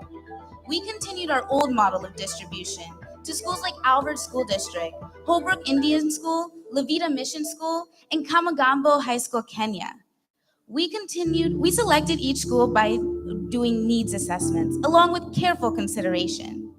Kamagambo used our Jamaican method of deployment, with 10 eLibrary drives being utilized in the school's computer lab, available for every student to use. Our Alvord, Holbrook, and Levita drops employed a new school model with an eLibrary drive going to each student. In this way, each eLibrary student has a whole library at their fingertips in their own homes. Apart from our deployment of 200 Spanish eLibrary drives to Alvord School District, we sent Levita Mission School over 20 English eLibrary drives and continued on to deploy 25 English and 25 Life Science and Health drives to Holbrook Indian School. This year, we expanded eLibrary into a homeless shelter, proving that education is not limited to within the boundaries of schools. Homeless shelters are huge advocates for GED certification. Many homeless are undereducated because of unsustainable living conditions. We deployed eLibrary to Samaritan Inn in McKinney, Texas. The GED eLibrary users found our content applicable to their studies and strongly agreed that our eLibraries helped improve their understanding of difficult concepts. Next, we turn to another non-school population, the Migrant Education Program. The purpose of migrant education programs is to ensure that all migratory children reach challenging academic standards and graduate with a high school diploma. According to the California government, 1 out of every 3 migrant students in the United States lives in California. Students may receive laptops from their schools, but their internet access can be spotty or non-existent. Our eLibrary drives can help bridge this digital divide by providing thousands of quality 4K videos and textbooks to students eager to learn. We partnered with the Riverside Office of Migrant Education to supply them with 70 eLibrary drives. Our next stops are the San Diego, Modesto, Stanislaus, and Ventura County's migrant education programs, with plans to send out over 500 drives this year. Our team's coders have spent hundreds of hours perfecting the interface of our eLibrary drives, re-uploading the updated Khan Academy library monthly, and professionally stamping 1,000 new discs with our content that can meet our growing demand. The cost of the eLibrary project were in excess of $10,000 and hundreds of hours of volunteer labor.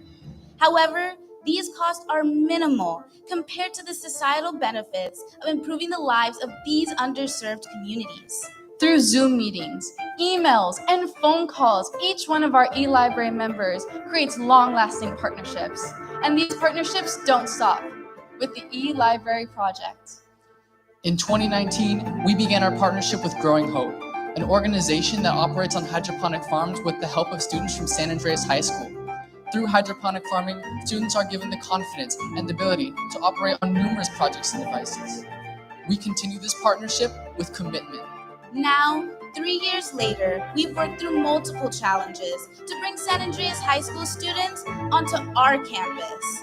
Our model involves high school students working with college mentors to maintain our vertical hydroponic growing units. These tower gardens have capabilities to grow various herbs, lettuce greens, and even flowers. We used our Growing Hope partnership as our inspiration for Freight to Table. We now train our students on the tower gardens before they begin hydroponic work inside the Freight.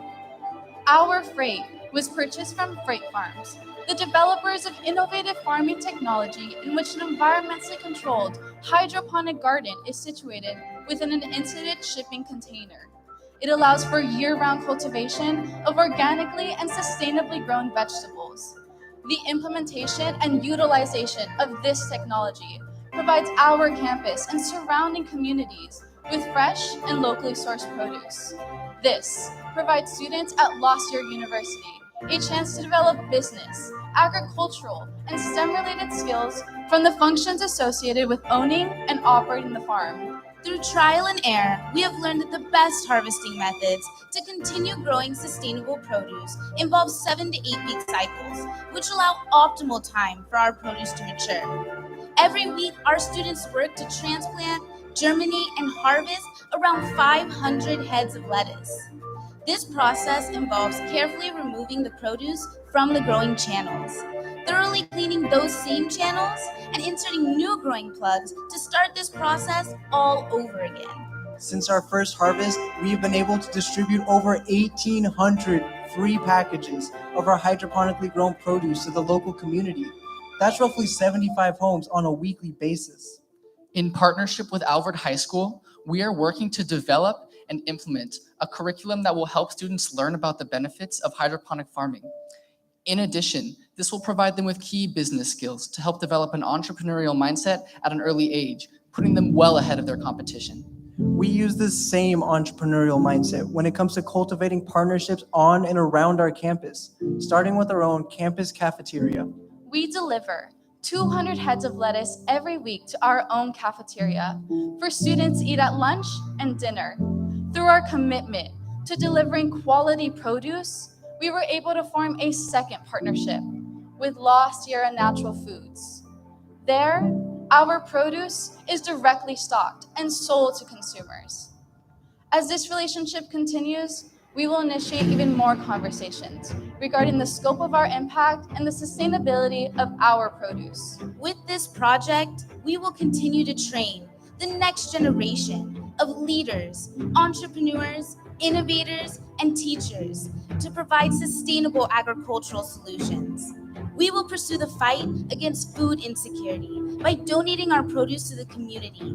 And lastly, we look forward to partnering with different business entities to generate profit to sustain our business model. Our dedication to these values drives positive change in our own communities, extending our reach and strengthening our impact further than we could have ever imagined. All of you here today understand the importance of this type of commitment, the drive that fosters innovation, and the entrepreneurial spirit that changes lives. Through every head of lettuce harvested, every drive coded, every community and student impacted, our team strives to continue providing for communities here as well as around the world. This devotion to commitment isn't only just for a month or even a year. This is a long-term effort driven by the desire to honor the hard and dedicated work of our past members, as well as to keep the promises we made to our partners, stakeholders, and donors. Our team is committed to carrying on this legacy, reminding each other that Enactus is a promise. We remind ourselves about proving the possible and believe that students have the power to change communities. Enacting change, when it matters most, is a commitment we do not back away from. We refuse to give up, and will continue sparking this passion in students just like you and me. Commitment, and nothing less. This is what makes us Lost Year University Enactus.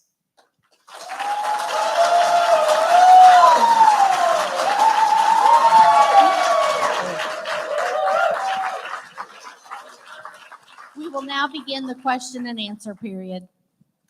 Fantastic job. So I'd like to ask about the logistics of your e-library project. First and foremost, how are these sent and transported to different countries?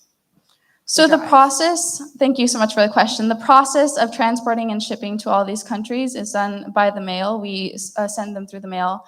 And we make these connections with these schools in other countries, in other communities, through personal connections and through our own networking. And that is how we are able to make these connections. Thank you. And I have one more question. So a couple years ago, I actually saw a presentation on eLibrary when it was new. So this is really great to see how far the project has come. So it's great to hear that you have many, you're constantly updating these drives. Obviously, there are a lot of them out there. What systems do you have in place to make sure that everyone receives a new version and that the old versions aren't, lost in translation and people are using, old ones that are from the beginning of the project?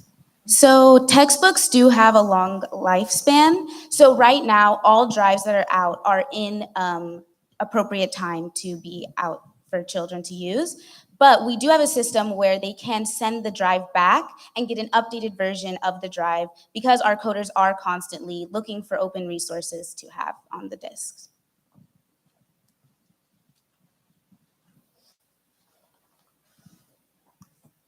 Hi guys, great job. I was looking through your AR and noticed that you guys are implementing a pay it forward model for your e-libraries. Can you just walk me through what that model looks like? And it looks like you're partnering with someone to do that. What does that process look like, and when do you guys see that being implemented? Of course. So the pay it forward model is actually the way that we purchase our drives. We're able to pay upfront in a bulk order and bring the drives down to a minimal cost of $7. When we started this project, we had our drive cost at about $14. So we've halved that since then. And In regards to the people that we partner with, we actually have already received the money in order to implement this for the next year's program. So we already have the funds in order to buy the bulk shipment for next year and hopefully long lasting after that. Sorry, just a quick follow-up. It's just you guys are going to be able to reduce that price down to $4. Where does that come from? of course, so for certain drives, especially these Spanish-speaking drives, we've been able to reduce the storage cost and bring our drives down from 64 gigabyte drives down to 32 and compress the information even more. So it brings the cost down from $7 to $4. I may have missed this, and my apologies if I did. Do your constituencies that these drives go to for eLibrary pay anything, pay any fee for the shipping? And then how is your team, do you justify that ROI if you're paying for such a large investment and not receiving a monetary return? Of course. So we operate on the same way that a traditional nonprofit would. We fund our projects through grants and donations. And when we're looking at ROI of the eLibrary project, we believe in the lives that we're changing. That's our investment. We're investing in people. We're investing in their knowledge, their education, and we want to help those lives. In the future, we have left the door open to allowing other organizations to supplement the costs of these drives. So if you look at our drives on the back side, we have eLibrary on one side and the back is empty. So if a brand wanted to come in and co-brand on there and distribute these drives, it's going to cost a lot less to send out a $7 drive or a $4 drive than it is to send out thousands of textbooks. If I could follow up actually on your last point. So if I wanted to make my own eLibrary drives to send them out, is this code open source? Could I replicate what you guys have done? Our software is proprietary. We do have a coder named Mark Gaspar, and he made this and he gives it to us to give out to students because he believes in our projects and he knows that this gap is something that needs to be filled within education. So speaking of open source, open source education, open source intelligence tools, they're not always regulated. They're free, they're done by coders in their basements, what have you. I know you mentioned a lot of the educational content was open source and it was found free. How do you ensure the quality of that? Yes, textbooks, they have, copyright dates on them, but the other things. This concludes the question and answer period. Please join me in thanking the team from La Sierra University. Thank you to La Sierra University.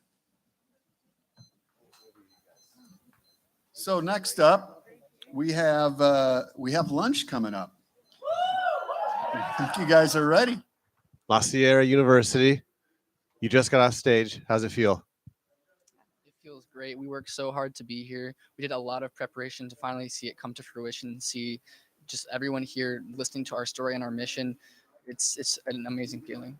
So I imagine you guys, you're before you go out there, you're nervous, you're quiet, and then you come off. How different is the feeling? Man, it was incredible to be out there and just share what we're doing. But the feeling right now, it's very almost liberating because it was a lot of nerves up there, obviously. But we're feeling really good and we're really happy to be here. And you get to do a combination here with Enactus of presenting and having all that, and then knowing the impact that you're making out there as well. So what are you guys going to do now that you're done? You're going to put non-suits on? You're going to go eat? Take a nap. Yeah, I'm hungry. I'm gonna get some food. How much did you sleep last night? I got 5.5 hours. That seems pretty good. I think a little bit less. A little bit less. Yeah. Aaron needs sleep though. Well, great job, La Sierra. Anything you guys want to say to friends and family watching? Thank you so much for supporting us. Love you very much. Love you very much. Thank you guys for everything. You did it. La Sierra University. Good job, guys.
Yeah, it's back.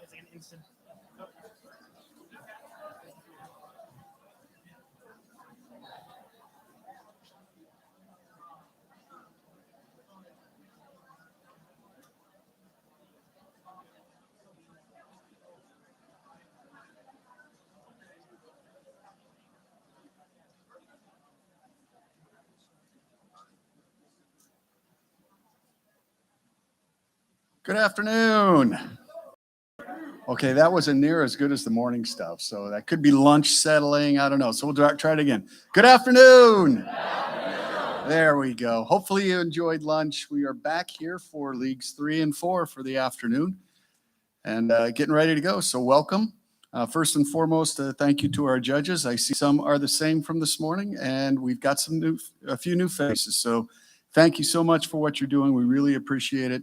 You're really such a critical piece of this, and we do appreciate the time and effort that you put in so that you can see the time and effort that our students put in to the work that they're doing. Observers that are out there, we ask that you please take your seats and be courteous to those around you during the presentation. We also ask that if you can, please stay for the full league session so that you're here the entire time. If you do feel the need to get up and leave, please do so there'll be a 5-minute intermission between each team. So we ask that you would do that then. In the room, we also have our league coordinator, Sheila. Her role will be the timekeeper for each portion. She'll be calling those times out. We also have Marty. Marty is helping with the distribution of materials and microphones for the Q&A section. Our next step will be to invite teams to the stage one at a time in our predetermined league order. At that point, we'll have our 3-minute setup, and we will then turn into a 12-minute presentation, followed by the 5-minute Q&A. Teams will not get extra time if their presentation ends before their full 12 minutes. Teams will then have 5 minutes to exit. This will give judges a chance to finalize their score and comments before we announce the next team. So as a reminder, in World Cup qualifying leagues, we have 3 teams. Once all those teams are done, we'll have a quick break that will allow for judges to finalize their scoring. So with that, we are ready to start League 3. So please help me welcome to the stage the team from Regent University.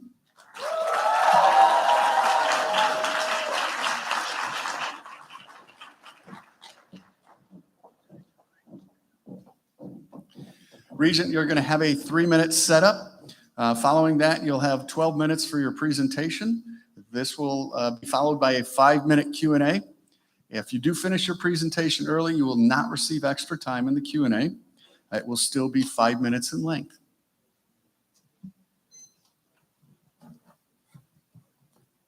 I am Angelia from Regent University, a business major. I'm Heather Walter, a marketing major at Regent University. I'm Emily Polson. I'm studying political communication at Regent University. I'm Jordan Lance. I'm studying public relations at Regent University. I'm Adriana Latortu. I'm studying English at Regent University.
You have 1 minute left in your setup period.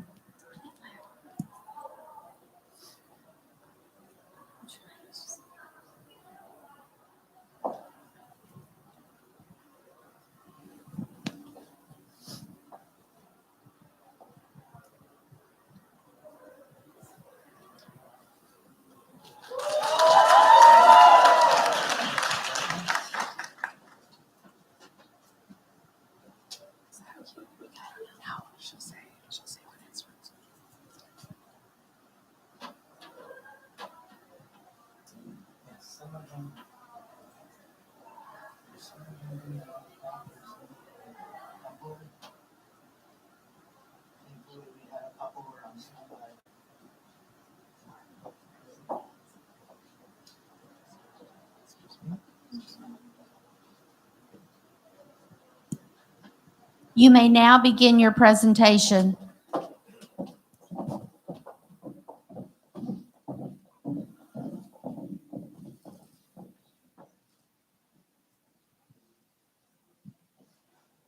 Good afternoon, everyone. We are the Enactus team from Regent University, and we're honored to be here with you today to talk about our project, Healthy League. We hope that by the end of this presentation, you'll be just as excited as we are to combat a contemporary global health crisis through entertainment education. There are many different aspects of empowerment, but one of the most important is knowledge. Knowledge contributes to understanding resources, becoming well-educated, and strengthening the abilities needed to go out and make a difference in the world. A difference that will not only benefit fellow US citizens, but also people residing in countries around the world. Knowledge is an essential tool needed to perceive changes that could be made for the betterment of all and make those changes a reality. One place that desperately needs knowledge is Haiti. The country of Haiti is plagued with hookworms. These are small creatures that live in the dirt and infiltrate humans through breach points in the skin, like cuts or lacerations.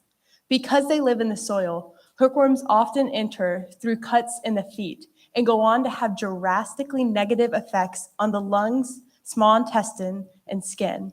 How this works is a hookworm will enter through the skin, the breach point, and go on to travel through the bloodstream and land in the lungs. They are then carried to the small intestine when their host coughs them out of the lungs and swallows. Fully grown, hookworms can reside in the small intestine for over a year. This disease is fatal because when in the system for too long, hookworms will cause their host to develop anemia, which is a condition that results in a severe loss of plasma and can lead to heart failure. Other health complications can also arise, such as nutritional deficiencies and a condition called ascites.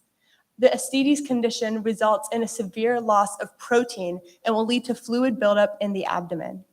It is estimated that over 1.5 billion people around the world are infected with hookworm, but a large portion of these individuals reside in Haiti specifically.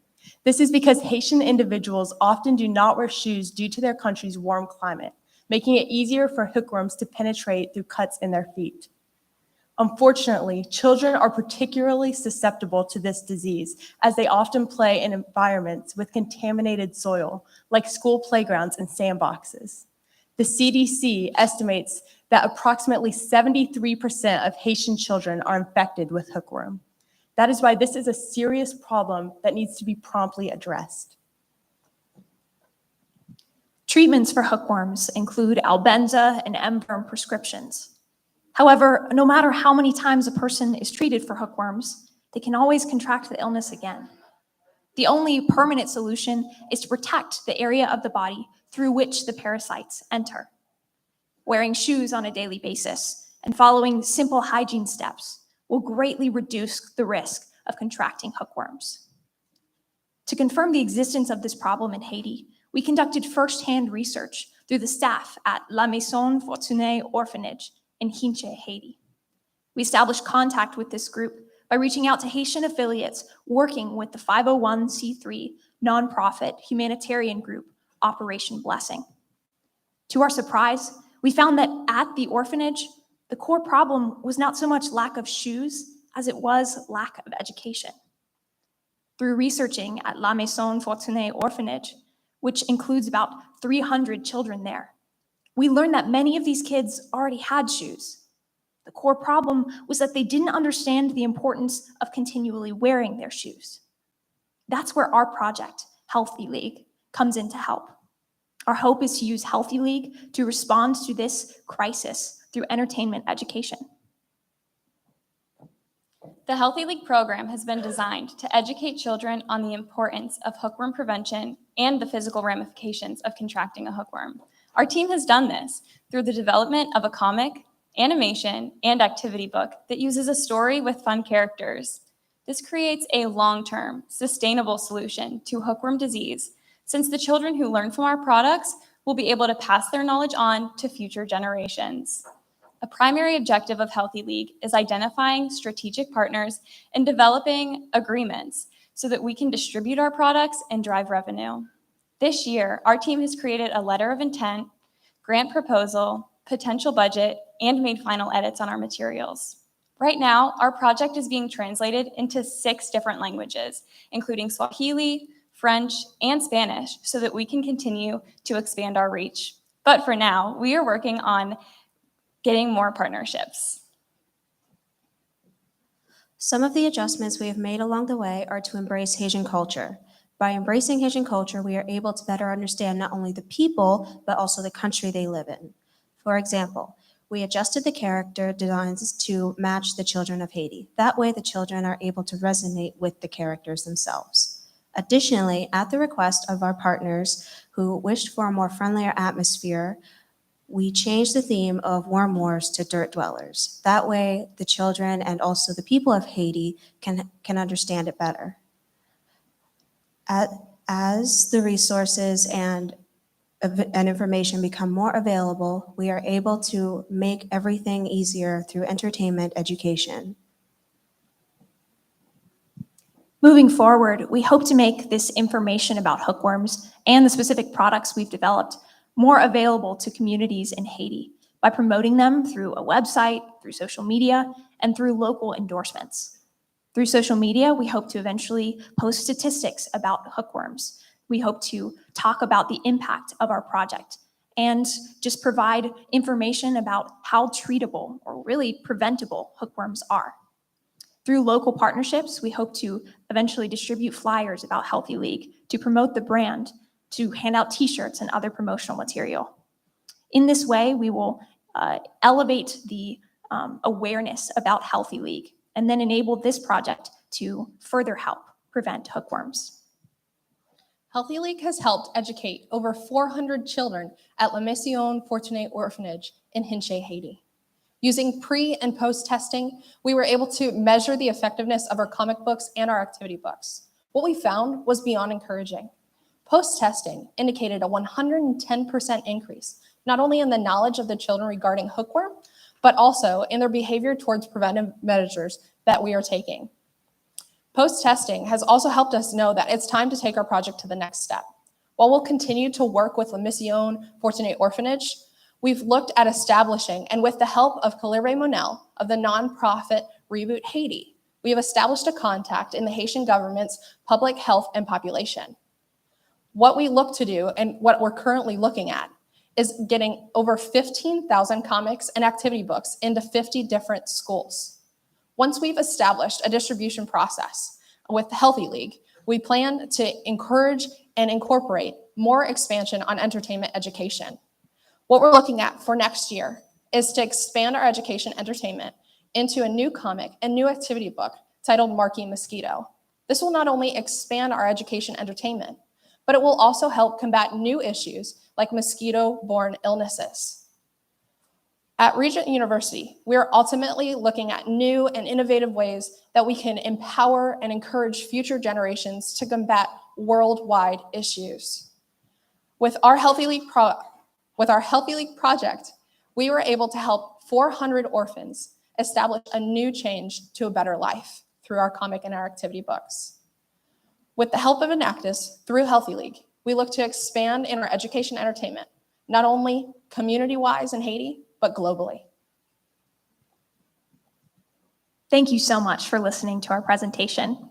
We look forward to hearing any feedback you have to offer us, as we're constantly looking for ways to improve and expand our project. At this point, we invite our project manager, Olivia, to join us on stage. She's going to help us answer any follow-up questions you guys have about Healthy League.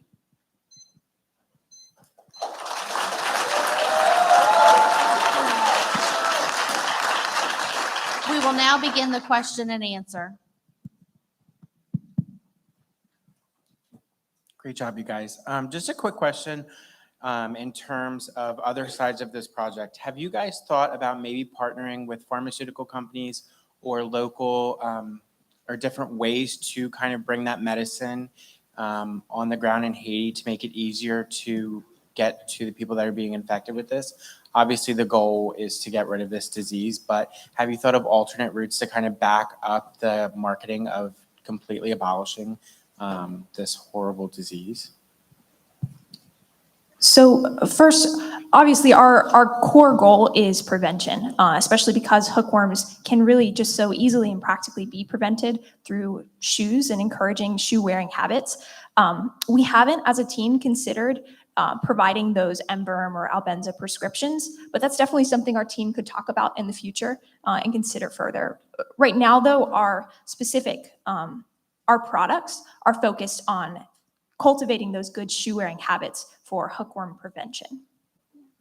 And we understand the importance of the prescriptions as well. In our comic and activity book, we have information about the prescriptions, reminding the children if they are infected to take their pills. So I think that that would be a great addition to the project. Thank you.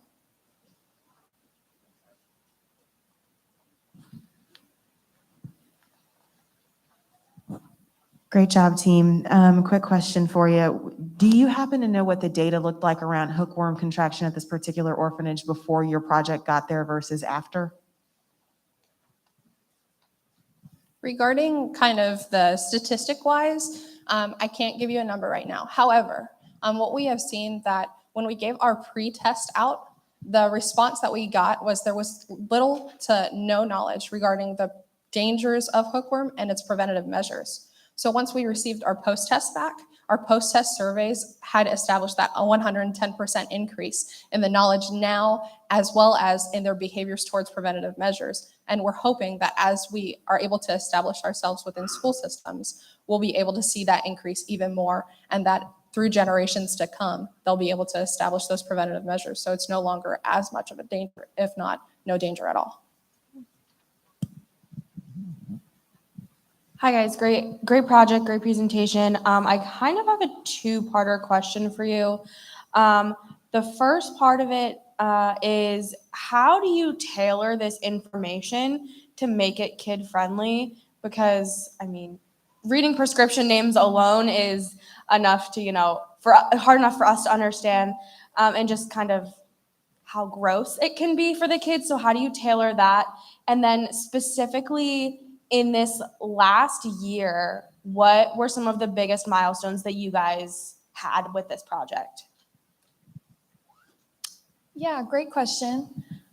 So to speak upon the first question, our animation, about 7 minutes long, the comic book and the activity book all use fun characters, and it's all geared towards kids through word searches and exactly what happens, not as scientific, but just health related, before and after what might happen if you are feeling like you might be infected with hookworm and how to prevent it. A lot of coloring and just kid-friendly activities. Can you repeat that second question? Yeah, so just in the past year, what have been some of the greatest milestones for you guys in this project? Yes, so this year alone, we produced a grant proposal and letter of intent, and we started on our translations of 6 different languages. So we're gonna start translating our animation, comic book, and activity book into a variety of languages to expand our project as much as we can.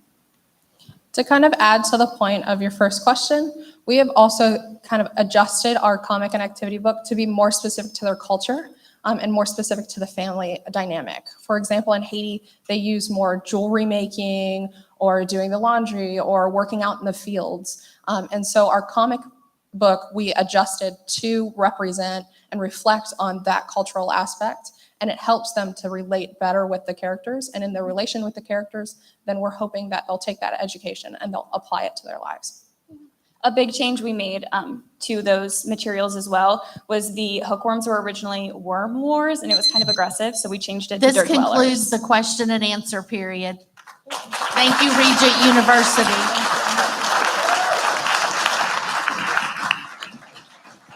Thank you to the team from Regent University. They'll have 5 minutes to do their tear down and exit. Observers, though we do want you to stay, now would be the time if you do want to leave University, to do so. You just presented at US Expo. How'd it feel? Awesome. Yeah. It's so good to be in person doing this too. Yes. Did it feel more exciting or more relieving? It's a little bit of both because honestly, we were like really nervous when we came down here. We were practicing every chance we got to make sure we get it right. So when we finally got here and we just presented just now, we were so relieved that we could finally just get off stage and get it over with. Yeah, because last time I saw you guys, you were walking through here to go out on stage, and you're like, And it was such a neat feeling to see like all of our hard work pay off as we're saying our lines. I'm like, okay, God has got this, and we are working, and we have done the work, and now it is coming to completion. You guys did great, right? You did great. So what do you want to say to your friends and family watching right now? We did it. I love you, Mom. That's it? All right. Heather's mom. What? Heather's mom. She did it. Regent University. Good job, guys. That's it. Thank you.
Team of League 3. So next up, please welcome to the stage the team from Appalachian State University.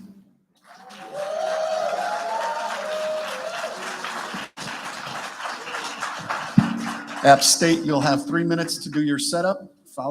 Following that, you'll have 12 minutes for your presentation, followed then by a 5-minute Q&A. You are my fire, the one desire. Believe when I say, I want it that way.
You have 1 minute left in your setup period.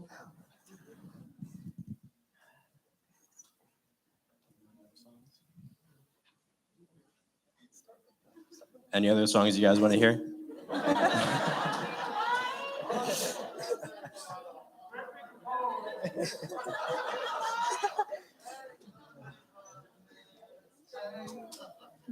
Oh, that was really good. Good job, guys. Thanks for the support.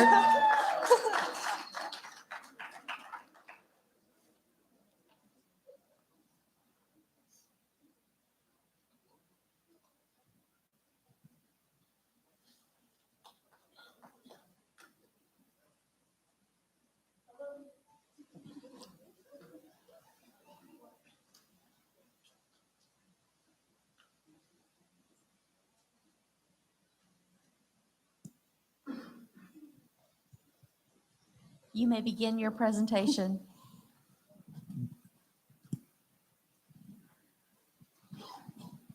what do the human body, the Mariana Trench, and the streets of New York City have in common? Plastic can be found in all of them. Right now, there are over 8.2 billion tons of plastic around the world, more than 1 ton for every person alive. And this year, we're going to add 380 million tons on top of that, simultaneously producing 50 billion tons of carbon dioxide. Plastic production and its waste has numerous consequences on all life and ecosystems on Earth. Microplastics absorbed by the human body can alter hormones and cause illnesses. Plastic debris ingested by marine life is causing a cyclic decline in aquatic ecosystems. An enormous amount of plastic piled up in landfills is generating waste that may infiltrate groundwater, contaminating the water supply for hundreds of communities. If the 4 of us presenting now recycled a plastic water bottle every second of every day, it would take us 325,000 years to recycle just last year's plastic waste.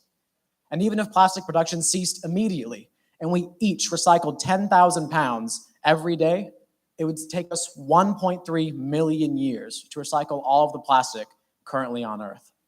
The rapidly growing amounts of plastic waste are enormous. It's overwhelming. And clearly, no one person alone can solve the issue of plastic waste, but maybe one belief can. We at Enactus Appalachian believe that there is potential in plastic waste. 4 years ago, our Enactus charter was in its infancy. We had no projects, no money, and honestly, no idea what we were doing. Fortunately, our school decided to lend us a helping hand, sending 2 students and 2 faculty to the 2018 World Cup in San Jose. We got to see firsthand how passionate students worked over the course of years to create fully sustainable businesses that left a positive impact on their community, and we were inspired. We took this inspiration home and immediately conducted a needs assessment of our community, searching for potential projects. Once we learned of the improper disposal of plastic waste in Boone, we knew we had found our project, and we created C6 Appalachian. C6 Appalachian is a plastic upcycling initiative that collects high-density polyethylene plastics from our community to sustainably manufacture products using a sensible design philosophy. We take the would-be discarded plastics in our community and create new products that invigorate our economy, serve the needs of our community, and integrate the model of a circular economy. Critically recognize that our efforts would be for nothing if our products just ended up in the trash. This is why we have dedicated ourselves to only creating products that will last. The beauty in this design mindset is that we're taking advantage of plastic's greatest detriment, the inability to decompose. The inability to decompose is normally a terrible thing, as it means plastic takes hundreds of years to break down in landfills. However, we're using this to our advantage, designing products that are useful, lifelong tools. Luckily, we knew a few community members down the mountain with plastic waste to spare. The first was the Cabarrus County Recycling Center, who graciously donated 1,000 pounds of mixed plastic for us to sort and clean. The next was Airbox, who donated 600 pounds of pre-shredded plastic, which proved crucial when testing the different properties of reformed plastics. Thanks to these 2 generous sponsors, we had enough plastic to test and prototype with our molds.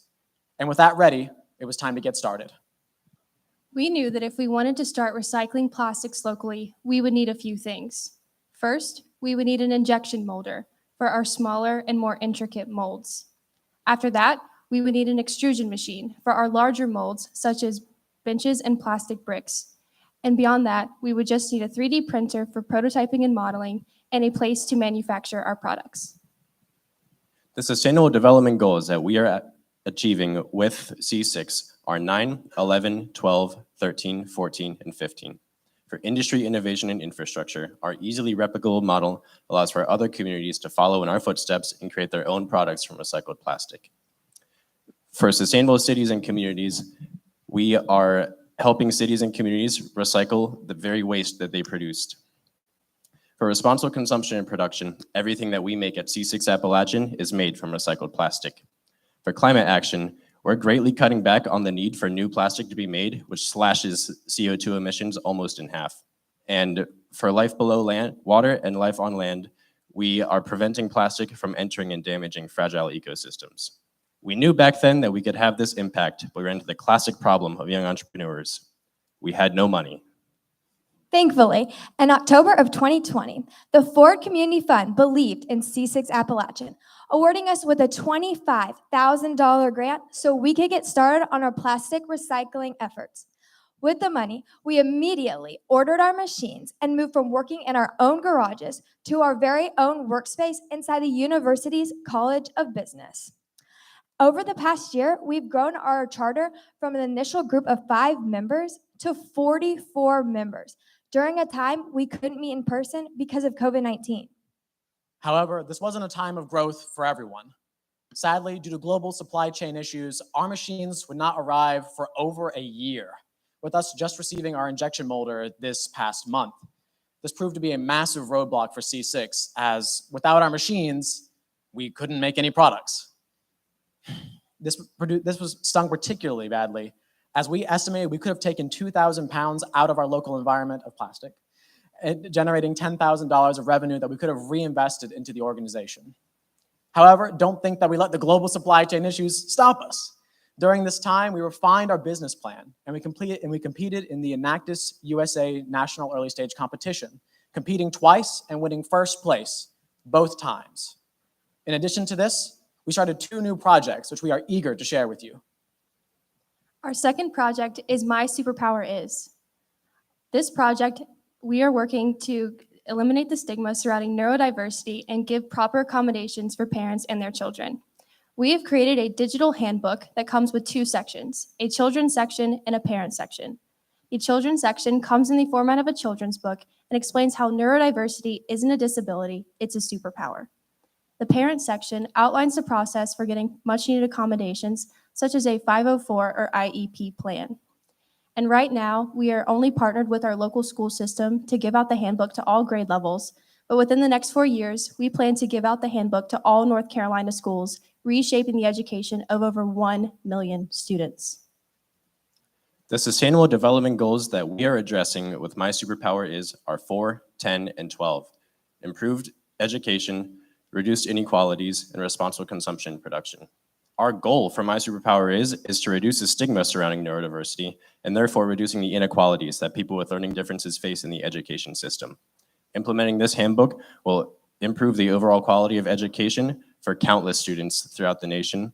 And this handbook coincides with sustainability because no resources are wasted making them since they are completely digital. Our third project is Hypha. Hypha is a sustainable and effective alternative to styrofoam and other single-use waste products using mycelium, the root structure of mushrooms. In November of 2021, Hypha entered into an entrepreneurial innovation competition called the Big Idea Pitch, hosted by Appalachian State. We won second place and received $500, which went directly into funding our new project. With the money we received, we bought the supplies we needed to get our project underway, including substrate, basic container molds, and the mycelium itself. And when C6 received a room on campus, Hypha was also given a room to carry out all future experiments and productions. We find ourselves at the genesis of mycelium technology. Mycelium has already proven its worth by being 100% organic, biodegradable, compostable, and easily molded into new products. Furthermore, when heat treated, this mycelium becomes incredibly durable and becomes resistant to heat, water, and mold. We've already started testing with mycelium on our own, and we are hoping in the future to create products such as wine bottle packaging for local wineries, seed starters, and even coasters. With Hypha, we are addressing Sustainable Development Goals 9, 11, 12, and 13. Hypha is an innovative project that is working to fully replace current packing materials with mycelium, which is 100% sustainable.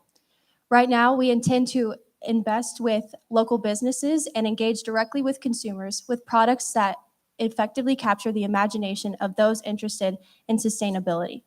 Once our project is fully operational, we intend to move to an off-site facility and continue to develop our mycelium products there. Our team is at the forefront of this technology with aspirations to one day become a major player in this budding industry. Since our charter's creation in 2018, we have grown stronger year after year, with this coming year by far being the most exciting. This year, we have mushroom prototypes, a finished product to put into local schools, and we're on the brink of the manufacturing process. If we continue the pace that we're at, we will have 3 fully functioning projects by the end of next year. It's why we're here. Yes, we want to compete against other Enactus charters with tremendous impact. Yes, we want to wear nice suits and proudly represent our university. And yes, we want to share our progress with the organization that inspired us just 4 years ago. But ultimately, we're here with one hope, that we can inspire other Enactus charters as we were inspired in the 2018 World Cup. We hope that other small Enactus charters will replicate what we have done, and we hope to encourage them to create their own projects to solve the unique issues of their communities. So we leave you with this. For those looking to help their communities, know that it is possible to make an impact and that there are people who will help you along the way. And to those people, if you ever need any guidance, feel free to contact us. We are Enactus Appalachian.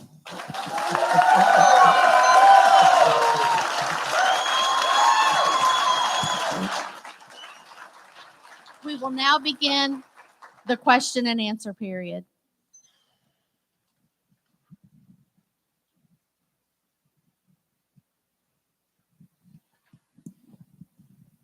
Great job, guys. My first question is just how much, I know you said that there's been a little bit of a supply chain issue with kind of your 3D printer and claiming those plastics, but how much plastic have you reclaimed since starting, and what are you planning to use the plastic to make? I can take that question. So since we haven't gotten the last piece we need for our injection molder, which is our nozzle where the plastic will come out, we are unable to create any products and really create really new items to sell to the community. However, we have already, we have that 1,000 pounds from the Cabarrus County Department, which we needed to shred. We have the 600 pounds, which is already ready to go, ready to put in the machine and get started. And we have some other 400, 500 pounds of plastic, which we also have inside our workspace, which we have saved up, which is similar to the mixed plastic we received from the Cabarrus County Recycling Center. Hey there, team. Great job. Quick question for you. So with the Hypha project, what research and development have you done or are you planning to do around understanding whether what other organizations are doing around sustainable packaging and whether your packaging with the mycelium would be food safe, would not alter the taste of products, et cetera? All right, I can take that. So we actually cannot form any containers or packaging of anything involving food because it's not FDA approved. But we are working on getting together with local wineries and working with them to create packaging for their wine packaging. That is one of our top priorities right now. So as soon as we can really solidify our plan for Hypha and make sure that our experiments right now are solid and we get them, we're going to reach out to local wineries and talk to them and take a survey and figure out what they need from us. And then we're going to plan our designs from there. I just wanted to say one last thing about research and development. We have gotten in contact with a few people from Virginia Tech who already did some tests with this mycelium, and they've been doing it for about a year now. So we've been working some with Virginia Tech for the research purposes and for seeing which types of mycelium works best, as there's not just one type of mycelium. As I'm looking through the annual report, I see the team finance expense chart broken out on the back. With such a huge victory like the Ford grant, I just wanted to kind of have someone elaborate on how this chart is broken out. Is this percentage based solely off the grant? Do you guys receive other funding? Is this for your projects entirely? Could someone just walk through it with me? Absolutely. So the chart on the back of our annual report is where the $25,000 of the Ford grant went to. And you're seeing where it is. I believe we spent about 15,000 of it with our machines and some of our development. And since we are working with our College of Business, we saved a tremendous amount on rent. So thank you, College of Business. But it's for the total allocation of the $25,000, which we did receive, but it is exclusively the Ford grant. Fantastic job, team. My fellow judge asked this question before. It was a second question, but I also wanted to know the answer to it. When you do get manufacturing going, when you do get, your technology set up, what types of products do you want to make with all this plastic that you have? I can get that one. We actually already have molds for a few of the products we intend to produce through C6. We have molds for plant pots that we're intending to sell to just the local community and incoming freshmen at our university. We have chip clips to hold bags closed and carabiners, and we're planning to work with local bars to make coasters out of recycled plastic.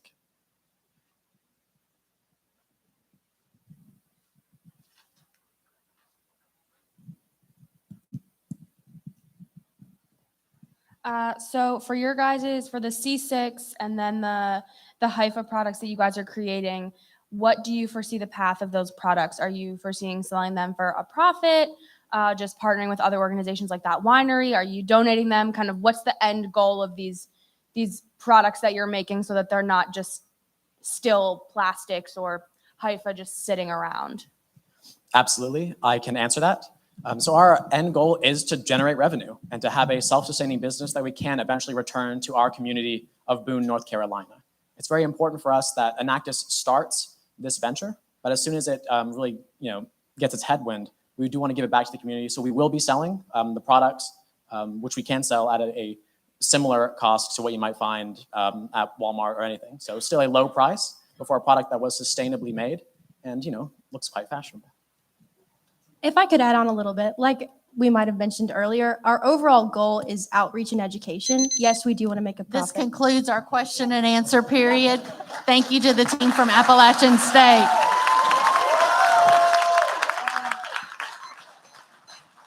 Thank you, Appalachian State. Surprised they didn't sing their way off stage. Excellent. Come on in. You have about 5 minutes to tear down. Thanks, guys. All right. Observers now. All right, say again what you just told them. I could kiss them right now. That was like the best run we've done so far. Yeah. How'd it feel? It felt really good.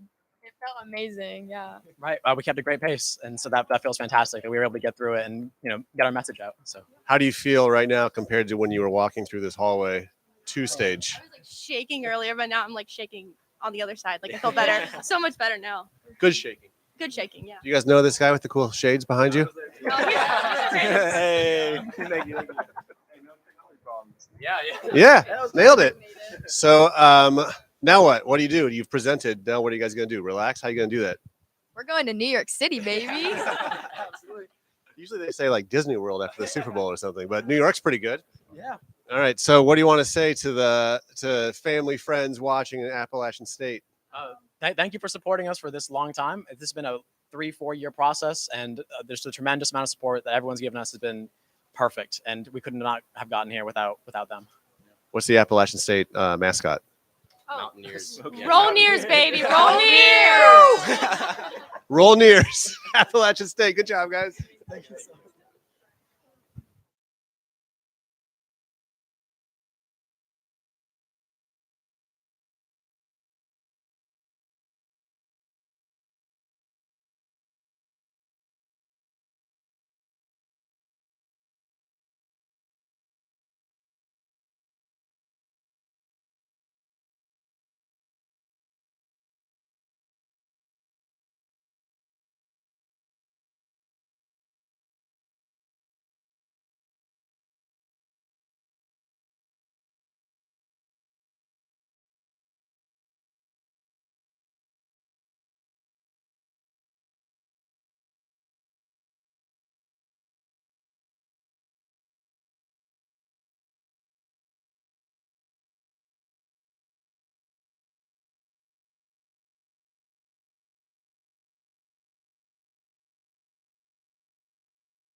Is the final team for League 3. Please welcome to the stage the team from Brigham Young University, Hawaii.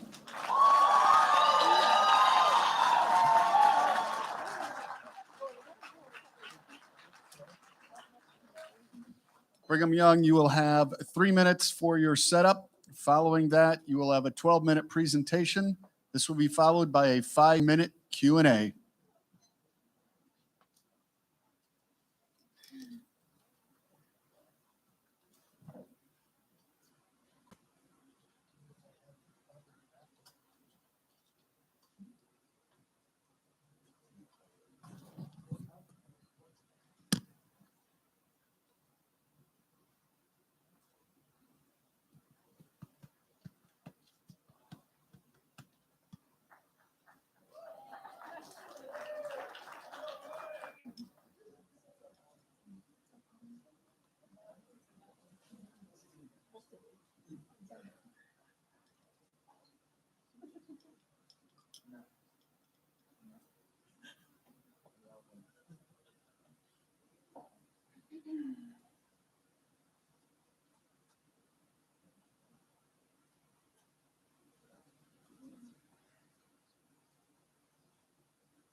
You have 1 minute left in your setup period.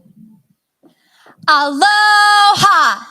Aloha! This is my friend Sophie, and she is ridiculously good at handstands. This is my friend Kanai, and you have to keep an eye on him. Otherwise, he'll start hula dancing out of nowhere. This is my friend Sophia, and let me tell you, she's an absolute baller when it comes to volleyball, so you better watch out. This is Kim, and she's got the best hair in this auditorium. That is our friend Allison. She's from New York, and she's also acting as our free New York tour guide.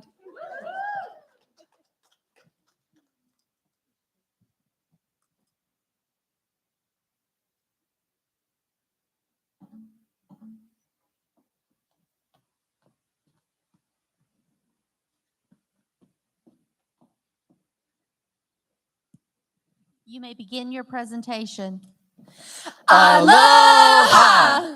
We are BYU Hawaii Enactus. Surrounded by the Pacific Ocean, our university gathers students from over 70 countries across the world. To us, the islands of the Pacific are home. I am from Kiribati, an island country 2,500 miles away from Hawaii. When people think of a tropical paradise, they think of sand, beaches, and sunshine. But this is my reality. Poverty, malnutrition, and unemployment are some of the problems that my people face. A large percentage of our classmates come from the Pacific Islands and face similar problems. Kiribati, in particular, faces foreign food dependency and water contamination issues, leading to severe health concerns. Growing up in Kiribati, I see families struggling to find fresh water, young adults moving away from the island, and an epidemic of obesity and diabetes. Without sustainable agricultural initiatives, we fear complete dependency on foreign food imports. This is my home, my culture, my family, and I will do whatever it takes to empower my people. Kiribati imports over $30 million worth of foreign food every year. This is equal to an astonishing 12% of the nation's GDP and leads to low quality, high priced produce. If you're even able to get fresh produce, it is 3 to 4 times more expensive than the US. This makes a healthy diet nearly impossible to maintain. World Health Organization statistics show that 49% of the adult population in Kiribati is obese, and 25% are battling diabetes. They also classify malnutrition as a significant public health concern. The root cause of these problems is the lack of quality and affordable produce because of the insufficient amount of farmable land. The few farms that do exist are incredibly small, as the best land is used for housing and other purposes. We needed to find a sustainable way to turn the available Kiribati sand into soil. We conducted a needs analysis of all 33 Kiribati islands and identified Medicay, the most fertile island, as the perfect place to launch our initiative. We are the Re-Earth Project. Re-Earth is a sustainable agricultural initiative that uses a three-phase soil restoration process by using cover crops, nutrient recovery, and water collection systems to create fertile soil. We make commercial farming and food security a new possibility. Phase 1, cover crops are plants that are grown in poor soil conditions and are primarily used to slow erosion, improve soil health, and to hold moisture. As these crops grow, essential nutrients are transferred into the soil without the use of chemical fertilizers. The soil in Kiribati is low in nitrogen, a vital ingredient to soil health. Working with Dr. Howard Skinner, a soil scientist from Penn State University, we experimented with cover crop technology on our test farm and found that 2 of the crops, sun hemp and cowpeas, led to an increase in nitrogen by 1,100%. We also have an international team of soil consultants located in Bangladesh, California, Taiwan, and Pennsylvania, who have all validated the process of creating fertile soil under poor conditions. Cover crops are grown throughout the world to improve soil health and increase plant production. Studies done in Canada, China, Honduras, and the Philippines have all shown a significant increase in plant growth, and we are accomplishing the same in Kiribati. Phase 2, the process of turning Kiribati sand into soil isn't as simple as adding nitrogen. Other key ingredients include potassium and phosphorus. Luckily, these elements can be found in a resource that already exists on the island, pig manure. In Kiribati, we find it difficult to manage the 14,000 pigs in the country, which leads to land pollution and freshwater contamination. Our team designed a mobile pig pen that can easily manage these pigs within a limited space. The idea is simple. Every 2 weeks, move the pig pen along the cover crops and let them do their thing. Our mobile pig pens provide shelter and use electric fences powered by solar panels for proper management. This makes production and maintenance simpler, lighter, and more affordable. Phase 3 is our massive freshwater collection system combined with groundbreaking drip irrigation.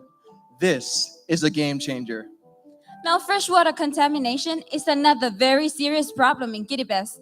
In some areas there, we can dig down to just 6 feet and find ocean water. Not exactly the best water to grow with. Currently, all rainwater collection systems are used for drinking purposes, leaving nothing for growing crops. Our water collection system is a series of 10 tanks that will hold 26,000 gallons of water. This large 40 by 60 roof structure enables the collection, storage, and distribution of over 73,000 gallons of annual rainfall. This will be one of the largest water collection systems in the nation. Our water system uses advanced drip irrigation, saving 70% more water than traditional methods, a technology no other organization has implemented in Kiribati. As Kim mentioned, saltwater hinders plant growth. In fact, saltwater kills most plants under normal conditions. We have developed a partnership with a company in Bangladesh that produces novel, hybridized seeds that can thrive in 40% saltwater. This groundbreaking innovation not only means we can produce a variety of crops, but also we can allocate an additional 29,000 gallons of the fresh water we collect to the community. With these various technologies, our total annual crop yield will increase by at least 110% by the first 2 years. Proving this, by using these innovations, we've grown hundreds of cobs of corn on our test farm over the past few months, in comparison to the few deformed cobs that grew before the cover crop rotations. To increase access to this fresh food, we developed a cooperative agricultural center framed around family sustainability. This Ag Center is a support for the community where locals come together to obtain the resources they need to grow their own produce. Another main function of our agricultural center is education. This is where we train the trainers to implement sustainable farming techniques. We have already trained 23 trainers who can then apply and teach the knowledge they have learned. We developed a farmer's manual written in both the English and Kiribati language that teaches basic farming techniques that are applicable to Kiribati. This manual uses a variety of graphics, video tutorials, and modules to help teach new farmers these agricultural practices. We have already generated over $56,000 of initial funding to launch our project. But more importantly, we developed a business model that is financially viable and uses 3 specific revenue streams. First, we sell the food produced on our farm. Our first year of farming will be on 2 acres of land at an estimated 5% crop capacity. By the end of the year, we will have produced 8,700 pounds of food, generating $23,000 in revenue. Our next year of farming, we will add another 2 acres of farmable land to increase the total crop yield by 110%, increasing the production to 17,000 pounds of produce and $47,000 in crop sales. Our second revenue stream comes from pig sales. We raise and sell 12 pigs every month, generating over $22,000 of revenue each year. Third, we sell seeds, tools, and supplies. At our agricultural center, locals can purchase seeds for their crops, water tanks for their land, and tools for their farms. Large tools such as tillers can also be rented. Our sales provide an additional $45,000 of annual revenue towards our project, and we use peer-based microfinancing to make these materials both affordable and accessible to our farmers. We are currently working with 16 local restaurants, grocery stores, schools, and churches that are excited and committed to buying our produce. A huge benefit for the nation of Kiribati is keeping their cash local instead of going directly to international importers. Our primary customer acquisition is based on a strong network of on-the-ground associates who will help us market through social media campaigns, schools, and community organizations. One of the cool things about how our project started, and more importantly, how it is guaranteed to be successful, is that we work directly with our BYU Hawaii Enactus alumnus, Editai Katewi. Howdy, my name is Editai. As a BYU Hawaii graduate and an Enactus alumni, I'm excited to be a part of the Rehearth team. My country is struggling with food security, and this project is making a difference by increasing our access to fresh produce, something we need and want. Together, we are building a sustainable and healthy future for generations. With his help and other alumni on our team, we have received this letter stating the full support and approval of the Kiribati government. We're also working with 32 community associations and nonprofits. Re-Earth is not just about changing soil, it's about changing lives.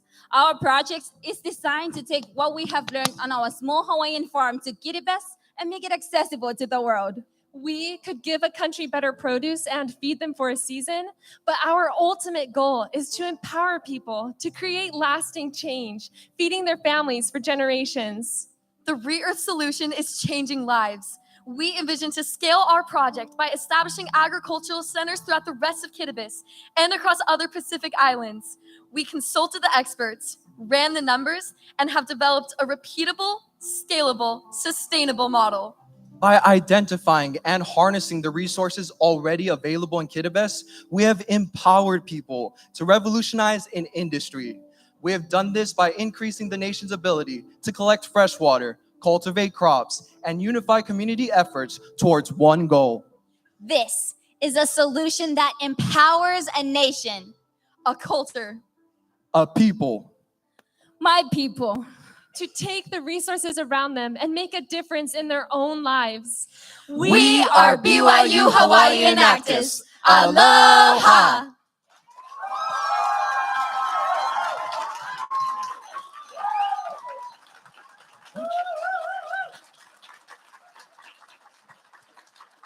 We will now begin the question and answer period.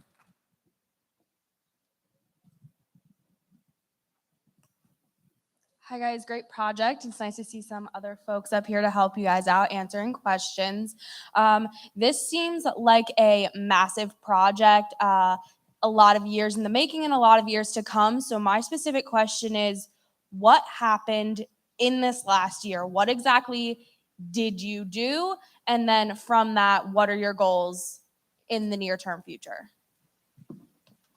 Some of the main things that we did is we tested the cover crop technology on our farm. We developed multiple prototypes of our pig pen to make sure it's as maximum efficiency. And we've also developed our farmer's manual. We've trained 23 trainers. We've developed corporate sponsorships and partnerships with nonprofit organizations. We've received the support and official letter from the government. And we are continuing to build the structure so that the Kittibis people can continue this even after we graduate. And to add on, this project started just last fall. We began in January as a team implementing all of those projects, as Allison mentioned. So we've been full on sprinting, and we continue to do so as we move forward. I will also be graduating next semester, and I will be going back to Kittibis, and I will continue this project. We're starting in one island, but I will go back to another island and making sure that this project is also continued in another part of Kittibis to ensure that it goes forward. To answer the second part of your question about what are our goals going forward, we plan to expand our agricultural centers across the rest of Kittibis. And Kim specifically wants to take this back to her home island, Tarawa.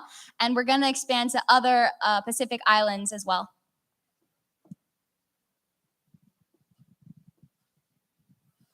So that was an amazing presentation. So great job, guys. What is the goal for one specific location to look like before you start expanding your operation to the next island or whatever that looks like?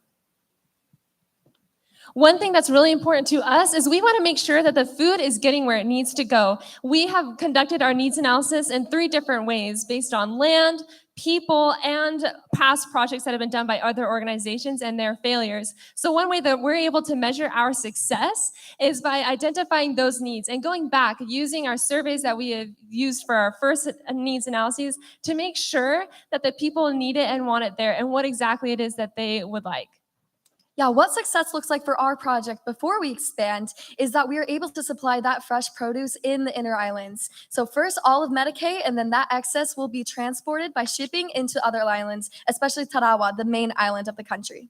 In addition, we are making sure that each farmer knows exactly how to implement this cover crop technology to their farms. This project is for the people. It's to allow them to grow fresh produce, something that has never happened commercially in history. Fantastic job, team. So I have a quick question about the farmer's manual that you have.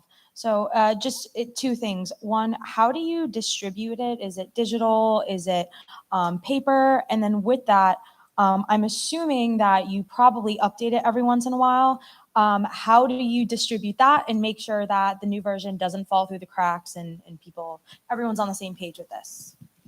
Our farmer's manual is a digital version. We have it online, and it's a little bit tricky because the people in Medicaid don't have solid Wi-Fi. So what we do is we send all of our updates and different versions to our partner, Editai, in Tarawa, and then he puts it onto a USB and actually physically ships it to Medicaid so that they can watch it without needing to worry about buffering or missing parts.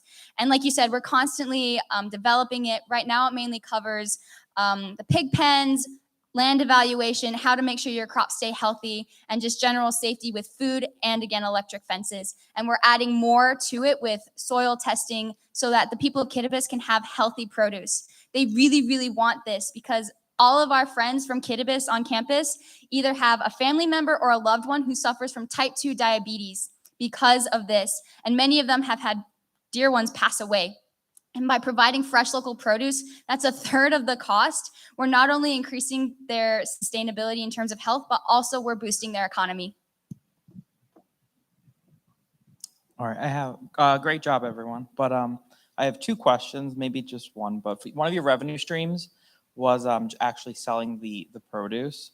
Are the prices of the produce in line with the market in the area, or is it decreased, which is one of the issues in the area?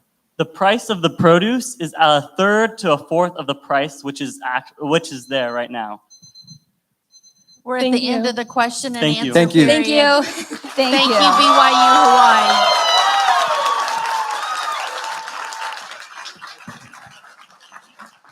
Thank you, BYU Hawaii. This concludes. That's you. BYU Hawaii, you just presented. How's it feel? Oh, it feels great. It was amazing. We're so grateful for this opportunity we had to represent the people of Kiribati. It's all for them. You guys did great. So now how do you relax? What are you going to do? We're not done yet. We're going to the finals. We're going to keep on practicing perfect, as our professors mentioned, and continue to work and do everything we can to help the people in Kiribati. Yeah. That's awesome. So how long was the flight here from Hawaii to New York? Too long. 10 hours. 10 hours? 10 hours. Yeah. Where'd you have to go? From Hawaii to? Hawaii straight. To New Straight? York. Yeah. Wow. You guys don't even look that tired. Yeah. A few days now. to If anything, we won the distance award, so I don't know if It counts for something. What's the BYU Hawaii mascot? It's the Seasiders. Okay, tell everyone back home watching. Tell them thanks, whatever you want to say to them. Thank you. Love you, Mom and Dad. Thank you to the Okies and Shauna and Ryan. Yeah, thank you to the team. Thank you. Hey, thank you, team. We appreciate all of you guys. There you go, BYU Hawaii. Good job, everybody. Thank you.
Good afternoon. Who's ready to start the last league? All right, here we go. Well, welcome to the last league of the day. First and foremost, I do want to say again, thank you so much to our judges, especially those that have done all the sessions. We very much appreciate your time. You are such an important point and critical piece of this whole process. It's a chance for you to judge some incredible students and incredible teams with the things that they're doing. So we truly appreciate your time. Observers, we ask that you now please take your seats. We'll also ask observers to remain seated during presentation and Q&A. If you must leave, please do so as teams finish up and we're in the tear down mode in that 5-minute section. In the room, we also have our league coordinator. That would be Miss Sheila right down front. Sheila's role is to be the timekeeper for each portion of the session. We also have Marty over in the corner. They must like Sheila better than Marty. I think we've clearly established that. Marty's going to help with the distribution of materials as well as be the mic runner for Q&A. Our next step will be to invite teams out to the stage. We'll do so one at a time in our predetermined league order. They'll have their 3-minute for setup. They will have a 12 minutes for their presentation, followed by the 5-minute Q&A. As mentioned previously, they will not get extra time if the Q&A, in their Q&A, if the presentation ends before the full 12 minutes. We'll then have our 5-minute change out. That's where judges can finish up comments. And if there's anyone who does need to leave, that would be the chance to leave. As a reminder, from a World Cup perspective, we have 3 teams in each league. Once teams are done, we'll take a short break and the judges will have an opportunity to finalize their score sheets. So with that, we are ready to start League 4. All right, please welcome to the stage the team from Southern Adventist University.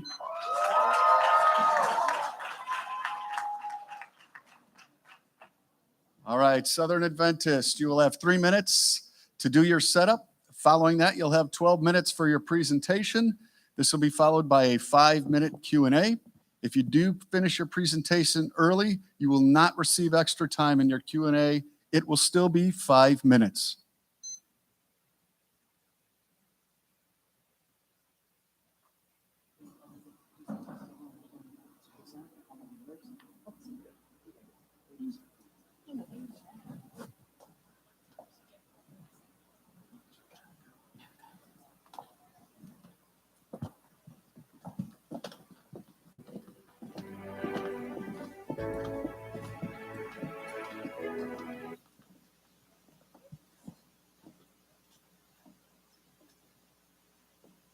My name is Karina Hansen. I am a freshman business administration major from Southern Adventist University. I'm Finn Knaus, a senior business administration major from Southern Adventist University. I am Kate Savino, a freshman finance major at Southern Adventist University. I'm Caleb Raymond. I'm a senior theology major at Southern Adventist University and Tomorrowpreneurs project manager. And I'm Esther Manu. I'm an international development studies major at Southern Adventist University, and I'm a junior. Thank you.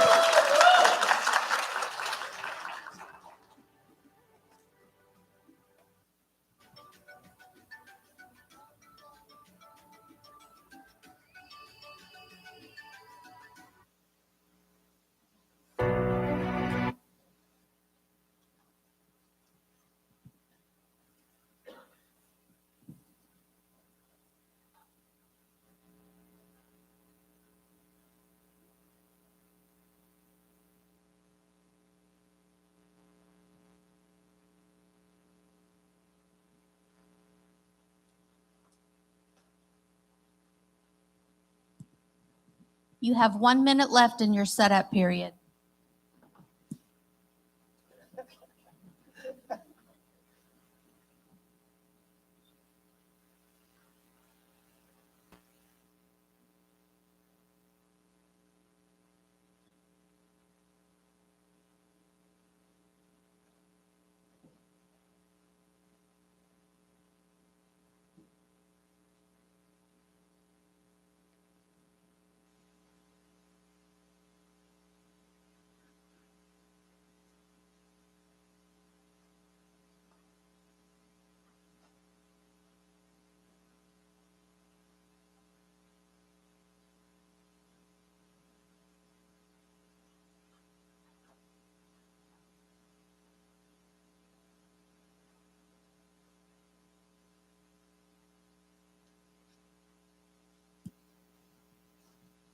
You may now begin your presentation.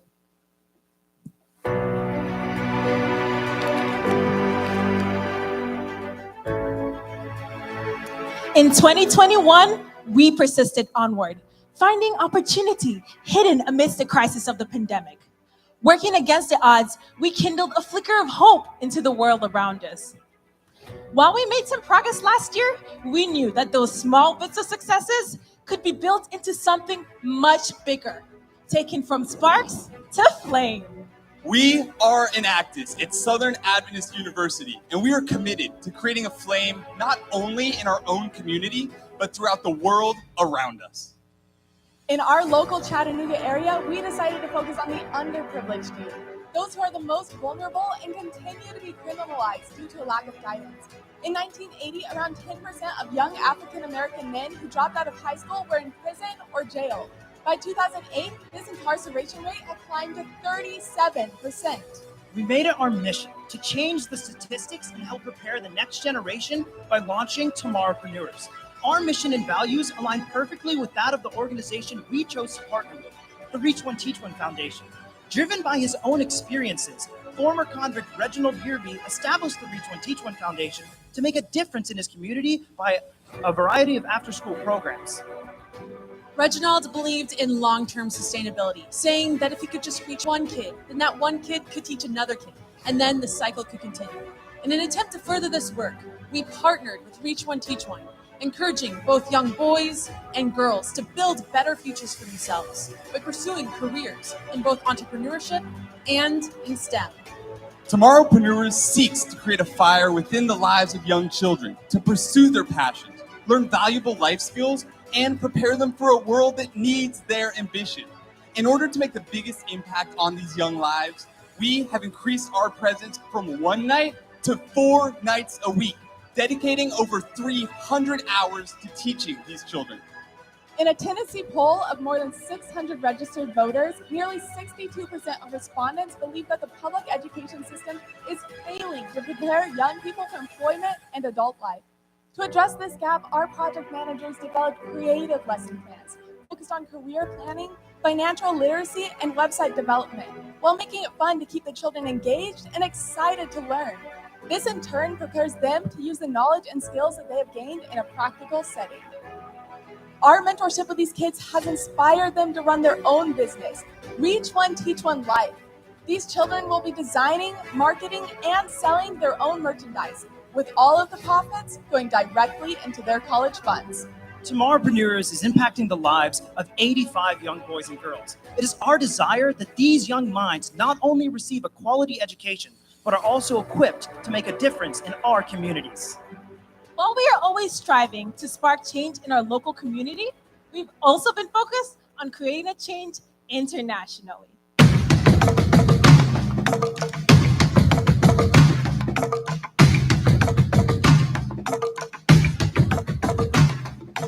Throughout recent history, Zambia has struggled with gender equality. Though Zambian women make up 51% of its population, they are often underrepresented in many areas of its socioeconomic activities. Zambian women tend to have lower levels of education, as well as limited access to and control over production resources.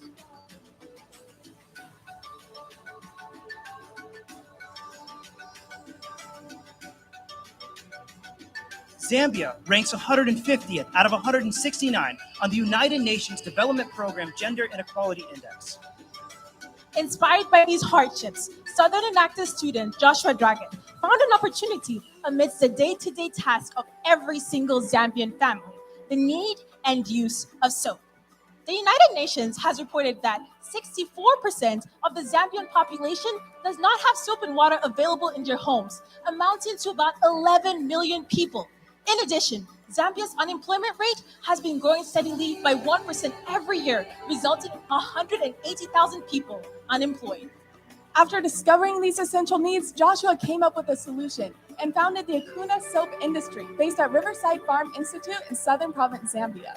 Akuna produces all-natural, affordable soap products while empowering women and youth to be entrepreneurs, starting their own small businesses selling the soap. Akuna has created over 13 types of soap products, ranging from oatmeal honey to moringa, made from all natural ingredients. We are driving sustainability by sourcing almost all of these ingredients locally, contributing to the local economy.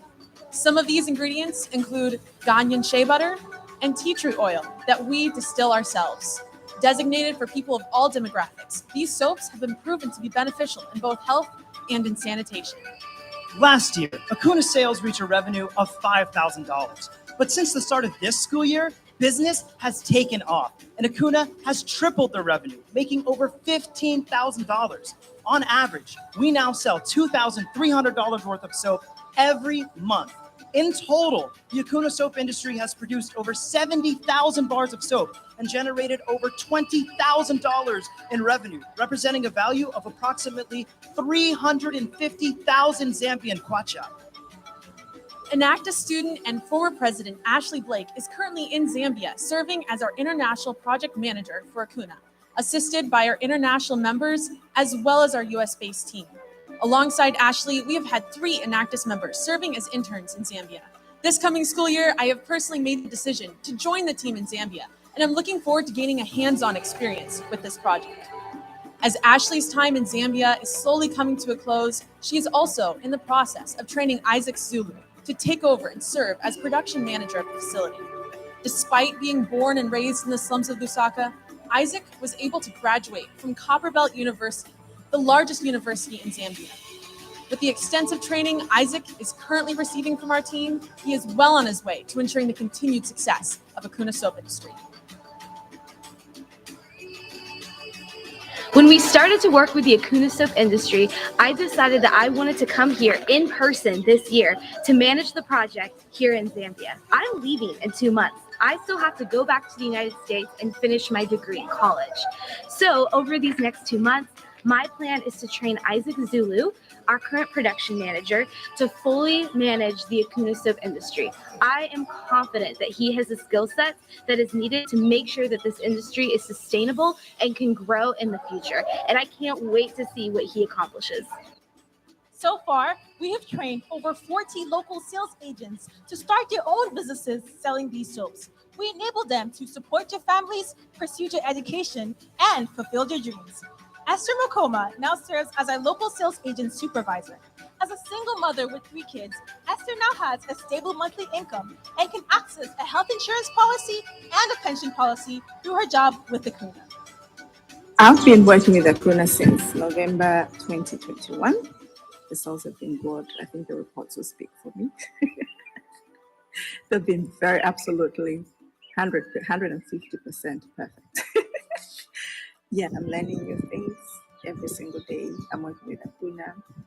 It's helping me grow intellectually as well.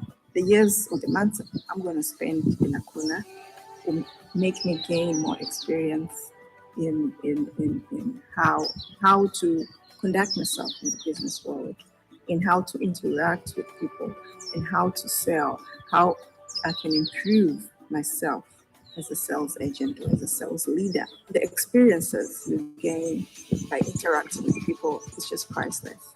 Through her job with Acuna, Esther has created a brighter future for herself and her 3 children.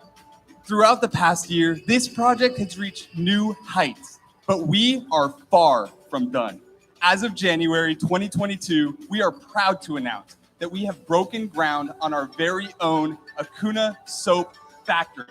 Through fundraising, marketing, and social media, our US-based team has been able to raise over $135,000 for this new infrastructure. No more modified drills, no more backroom mixing bowls.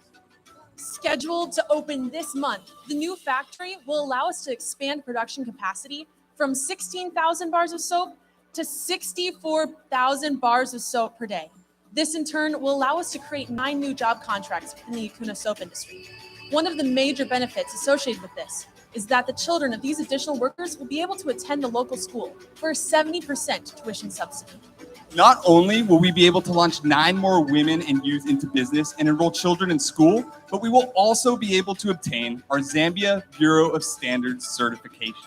This certification is needed to better supply our existing retail partners, as well as to expand into major national and even international retailers, creating even more job opportunities. One of these international retailers is Adventist Health in Northern California, who has pledged to buy 100,000 bars of soap starting next year for their patient care packages. Our hope for Acuna is that this partnership will open up our project to expand throughout the United States. The truth is, we have only just scratched the surface of what is yet to come with our Acuna project. What started as the dream of one Enactus student has now become a full-scale international business. We here at Southern Adventist University realized that our progress last year cannot define our success this year. In order to further innovation and provide real change, we had to use the sparks of last year's achievements to drive sustainable and tangible change. Tomorrowpreneurs is impacting over 85 lives. Each of those 85 lives serving as a light that will go out into their communities and make a huge difference on those around them. With the goals of growth, innovation, and impact in mind, a space was created to help these kids break the cycle and pursue potential careers in entrepreneurship and STEM. Acuna has sold a value of over $20,000 US in soap, helped over 40 women start their own businesses, and raised over $135,000 for our very own factory. In the Zambian Losi dialect, Acuna Sesipala means nothing is impossible, a phrase that stands behind everything that this project strives for. From the dream of one student, our vision is to put soap in the hands of thousands of Zambian men and women, creating jobs and allowing each individual to step into the workforce with dignity and pride. Light is difficult to create when darkness seems to overtake. But together, we ignite passion in the youth. We create a flame in international development. We believe in business as mission. We are Enactus.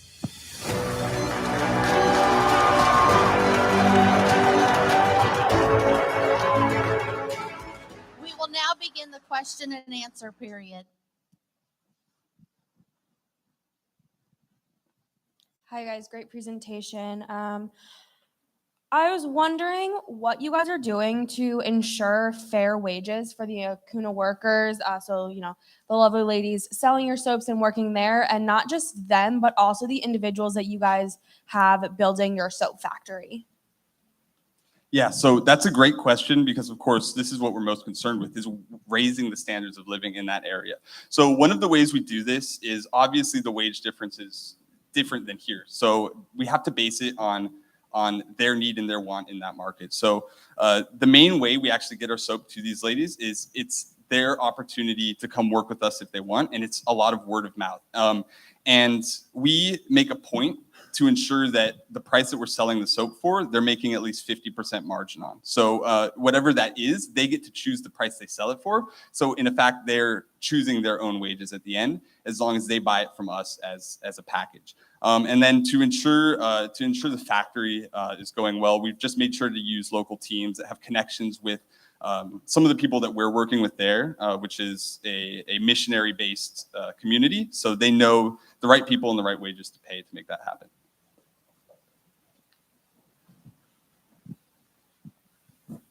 Great project, you guys. Quick question for you. Can you expand a little bit more on your relationship between yourselves and Reach One, Teach One? Who does what? You talked about expanding the numbers, so I'm just curious, is that them? Is that you guys? For sure. Thank you so much for your question. So when we started out with this project, we recognized that when you have a goal in mind, like reaching the underprivileged children in your local area, it's better to partner with people that are already doing a good job. That's where we found Reach One, Teach One. Reach One, Teach One has already been doing a great job, but they can do better with our help. And so that's where we come in. And we are looking at expanding their organization by helping them with marketing, by helping them with the Reach One, Teach One life business that we're starting, that the kids are going to be designing, and all the profits are going to be going right back to them.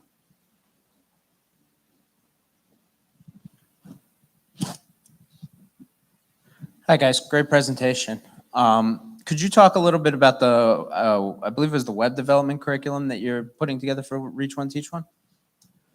For sure, thank you so much. So last year we had a project called HTML, Higher Tech-Minded Ladies. And this year the project, the people that were running the project phased out of leadership.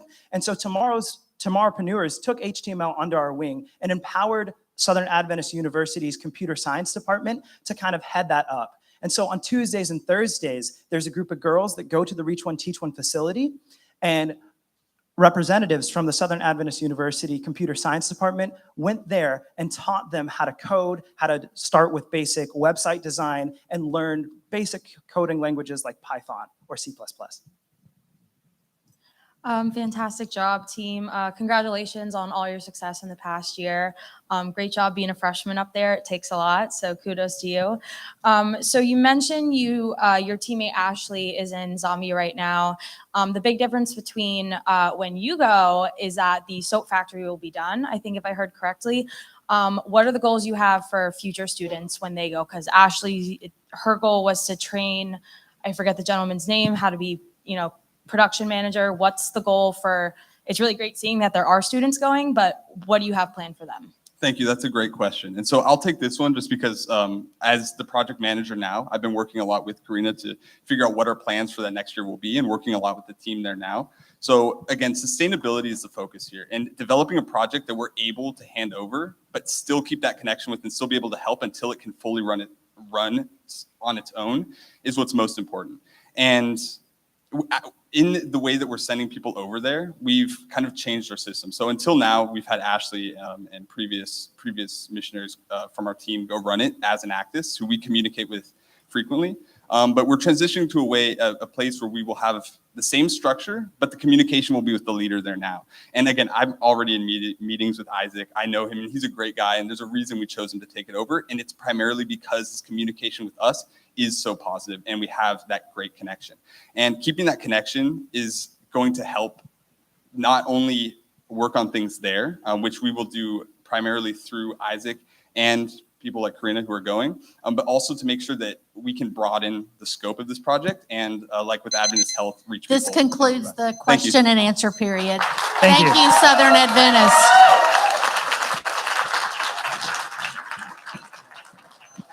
Thank you. Stay right here. Stay right here. Good job. Good job. Now come up a little bit. Come on up a little bit. All right. Southern, is it? Answer this question for me. Adventist? Adventist. That's what I was saying. All right. So Southern Adventist, you guys just presented at US Expo. How do you feel? We killed it. Yeah. It feels good. It feels good to be over. Yeah, for sure. That's awesome. Do you guys feel suddenly more relaxed? 100%. Yeah, for sure. We'll see how we feel tomorrow when we go to the next stage. Yeah. There you go. So, how was the day today leading up to this? Was it nerve-wracking or how was it? I mean, we were so prepared. We knew what we were doing. Of course, we had some nerves, but we were ready. We were ready. Pretty confident. I mean, it also helps that like the group before us did super well, so we fed off your energy, and I felt like we killed it. It was good. Yeah, that's awesome. That's so exciting. So, what's the Southern Adventist mascot? A duck. A duck. Yeah. A duck?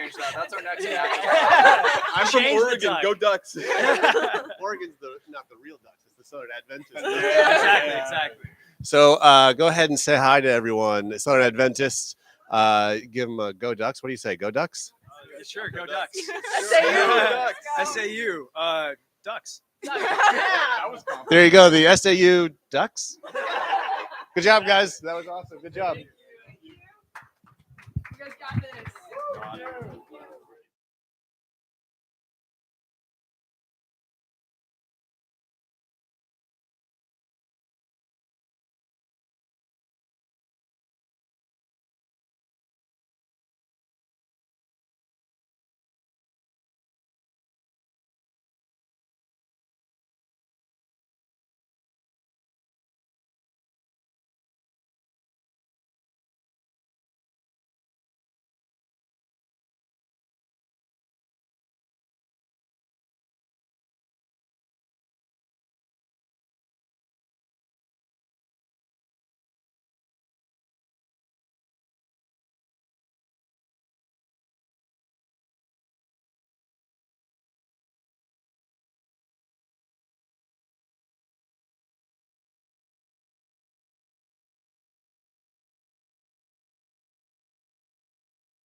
we will bring out our next team.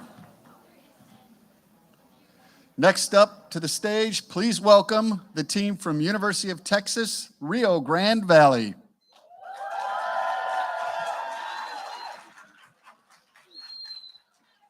Team, you'll have 3 minutes to do your setup, followed by your 12-minute presentation, then followed by your 5-minute Q&A.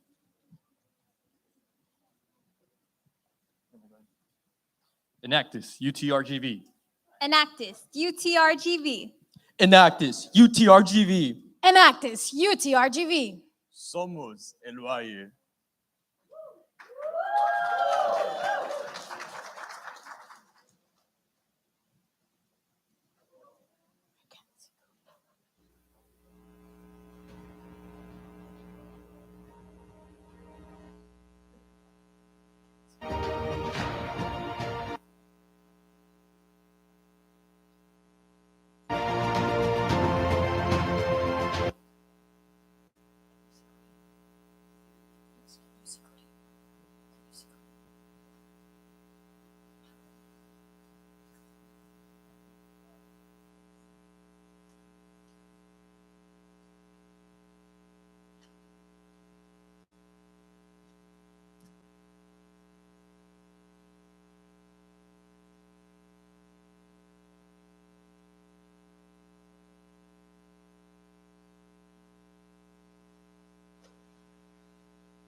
You have 1 minute left in your setup period.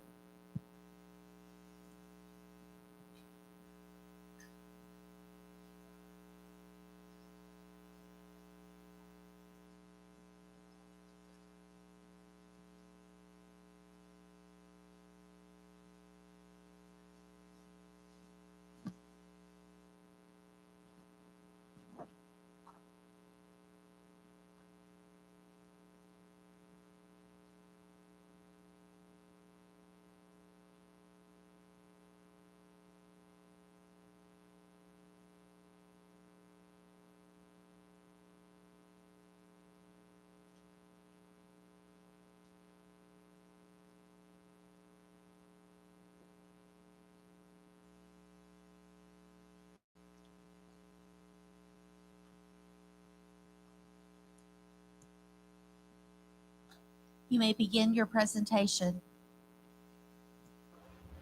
Buenas tardes y bienvenidos to South Texas, where 90% of the population is Hispanic, which means our Mexican food is delicious, our family values are strong, and our salsa, just like our weather, is hot.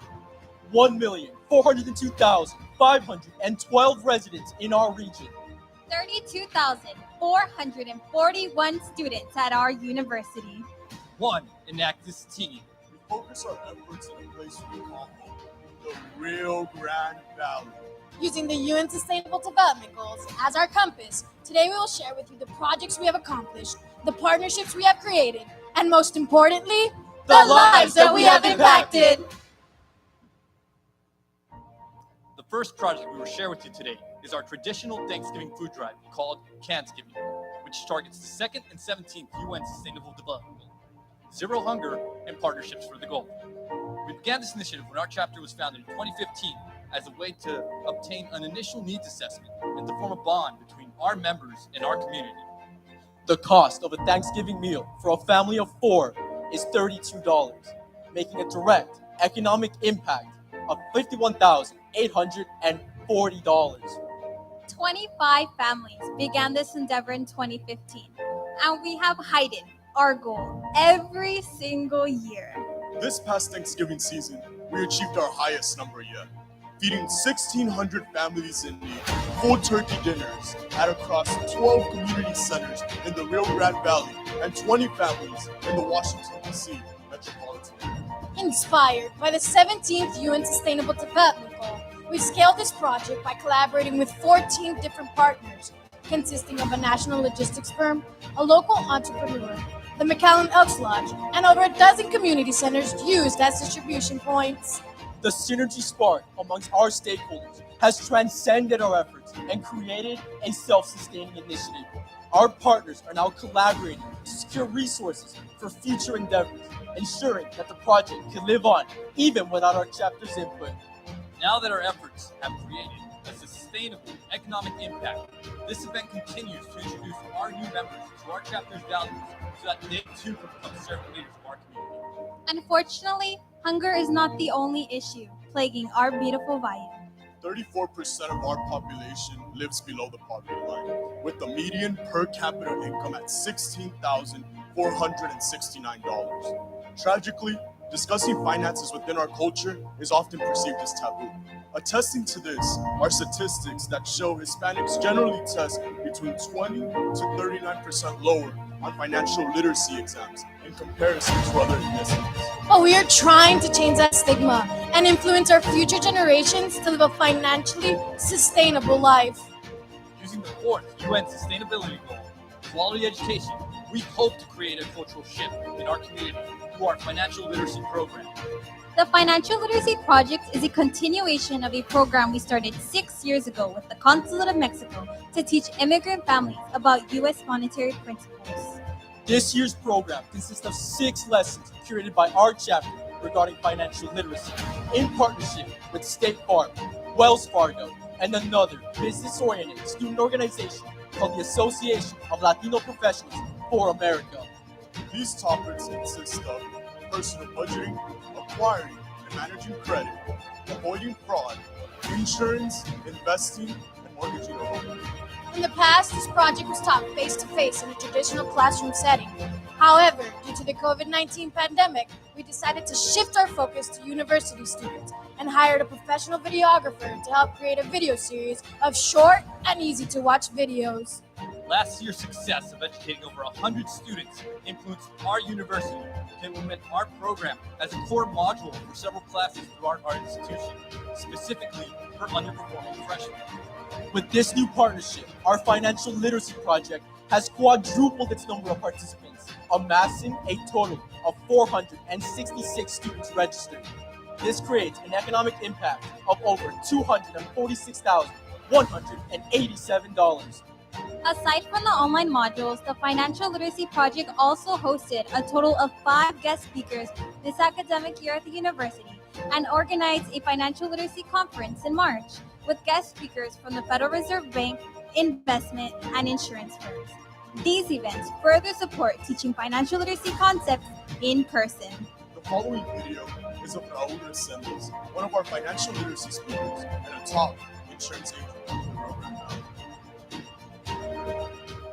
Here, I was invited through our corporate sponsorship that we do with Enactus and UTRGV, was asked to come speak to the students here at UTRGV, in particular dealing with financial literacy and the opportunities that we see in the marketplace and what opportunities there is in the insurance and financial services arena. So got an opportunity to visit with them, ask amazing questions, got to talk anything from products to how can they position themselves to be great employees of an organization and what it takes to really be successful in our industry. To ensure that the impact of our video series is sustainable, we created scholarship opportunities for participants, asking them to record themselves implementing financial literacy concepts into their lives. With pre- and post-assessments, we accurately measured impact and learning outcomes. While helping to prepare our generation of college students to learn about finances, another underrepresented demographic was brought to our attention. We learned of a group of 12 autistic individuals in need of professional and personal development. According to published CDC data, 1 in 54 children born in the United States are diagnosed with autism. With such a high rate of individuals on the autistic spectrum within our country, it's hard to believe that 66% of autistic adults have higher educations, yet 88% are unemployed. For these reasons, we choose to center the following project around UN Sustainable Development Goals numbers 4. Quality education. 8. Decent work and economic growth. 10. Reduce inequalities. 11. Sustainable cities and communities. And 17. Partnerships for the goals. In order to address these pressing concerns related to the autism community, we created the SOAR Project, standing for Sustainable Opportunities for Advancement in Recruitment. We built this initiative from the ground up in 2020 by partnering with Texas Workforce Solutions, Team Mario, and the UTRGV Office of Sustainability. We created this curriculum with the aim of preparing this cohort of young autistic adults for employment and internship opportunities in the summer. We did this by providing 3 career readiness trainings and 3 sustainability-related trips. This year developed an amazing program for Team Mario. And basically they brought together financial literacy, job placement training, and sustainability all into one program, which is really fascinating. It's important because today these job placement skills need to include sustainability. If you take a look at most corporations today, they're already on board with sustainability. So as students go out into the workforce arena, they're actually asked about sustainability. So this year, aside from their job training skills and financial literacy, they're also getting sustainability and the opportunity to actually tour several places within the Rio Grande Valley where you can already see sustainability happening. So thank you once again. I really am excited about the program and can't wait to see just how well these students are doing as they move into their internships at the end of the program. Thank you. Our 3 career readiness trainings cover the topics of active listening, workplace etiquette, and time management. And the 3 sustainability-related trips that we took were to H-E-B Groceries, Solar Panel Rooftop, Valley Nature Center, and Turtles Inc. of South Park. Last year, this program was conducted over Zoom due to the COVID-19 pandemic to 13 autistic adults who all received summer internships from Walgreens. This year, to scale up this project, our goal is to give this program in person and find opportunities that are geared towards their interests. In collecting the top employers our participants want to work for, Enactus and Texas Workforce Solutions are taking the initiative to advocate to these employers to hire autistic talent. Although we know this is still a work in progress, we hope to be able to provide our 12 SOAR participants their top employers. Every part of this project incorporated one or more of the triple bottom line concepts: people, planet, profit. The following testimony is our SOAR participant. Hey, my name is Justin. Hi, my name is Angel. Hi, my name is Luis. Team Mario is an organization that helps with kids and teens for autism. Enactus helps students from Team Mario by teaching us skills to work and about sustainability. We had the guest speaker to teaching us. My favorite was Turtle Inc. We were finished. There is a special reward. We all get jobs or internships. Thank you for helping us and make it fun. See you later. Take care of yourself. Have a great day. After the curriculum completion, this project generated economic growth for our SOAR participants by allowing them to secure summer internships with a total employment revenue of $16,675. However, the true impact of these professional development experiences will stay with them for a lifetime. Using relative metrics provided by the IndianaIntern.net, we estimate that the gross earning potential of the cohort has increased by 20%, which leads to a total economic impact of $72,835. To further quantify the development of the group, a pre- and post-assessment was conducted to test the effectiveness of our program. During the COVID-19 pandemic, we fought tirelessly to create sustainable economic impacts for those we felt we could best serve. Now that businesses are recovering and schools are opening their doors, we know that through it all, we persevered and ensured our mission was not stifled, but rather transformed in a way that can handle this global catastrophe. We did this by working 2,780 hours, impacting the lives of 6,958 people, and generating $370,862 in economic impact. As servant leaders, we strive to help our community achieve sustainable economic growth by building strong partnerships. This is our mission. We are Enactus UTRGV.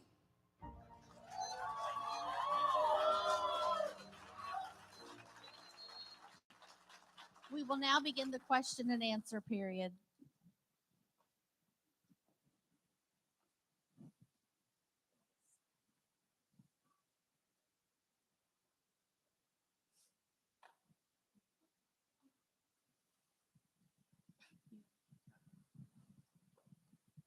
Hi, great presentation, guys. Those three gentlemen who gave the testimonial for your SOAR program, where are they working now? Or if you'd like to give an update, because I think those were summer jobs would have been, I guess, a year ago, right? Yes, thank you for that question. That was from last summer. So they all did complete summer internships with Walgreens. One of them did stay with Walgreens. Justin works at GameStop, and another works, I believe he is not working. He's going to school, but all of them are still participating in the program this year again, and they will be receiving summer internships again. Great job, team. Really moving presentation. So I see from what you've said and from your annual report that you had 13 participants, and some of them, are working or are still part of the program. Are you planning on doing like another round of this, or are you just gonna? And are you gonna increase the amount of participants? What are your future plans for your SOAR project? Excellent question. We have awesome plans for the future of the SOAR project. We are partnered with Team Mario, which is a nonprofit organization that has from all over our region, families and students, young adults with autism. But to make this more sustainable, to make it so that there is more impact, we want to move in the direction of working with a school district. So every senior year of the students with disabilities, the special ed classes, they would receive this curriculum, our career readiness, and they would be given the opportunity to have those internships. And that would also be awesome because it would be reaching out not only to people with autism, but other disabilities as well. Adding on to that, we're divided in two counties. So UTRGV is in 2 counties. So we want to reach out to a school district in each county. So the project really isn't local, it's regional across our region. As well as to add to that, another thing, HEB just reached out to us yesterday, and they plan to hire autistic talent and double their income that they're making now. They're all working at minimum wage, and HEB is trying to equalize their profit.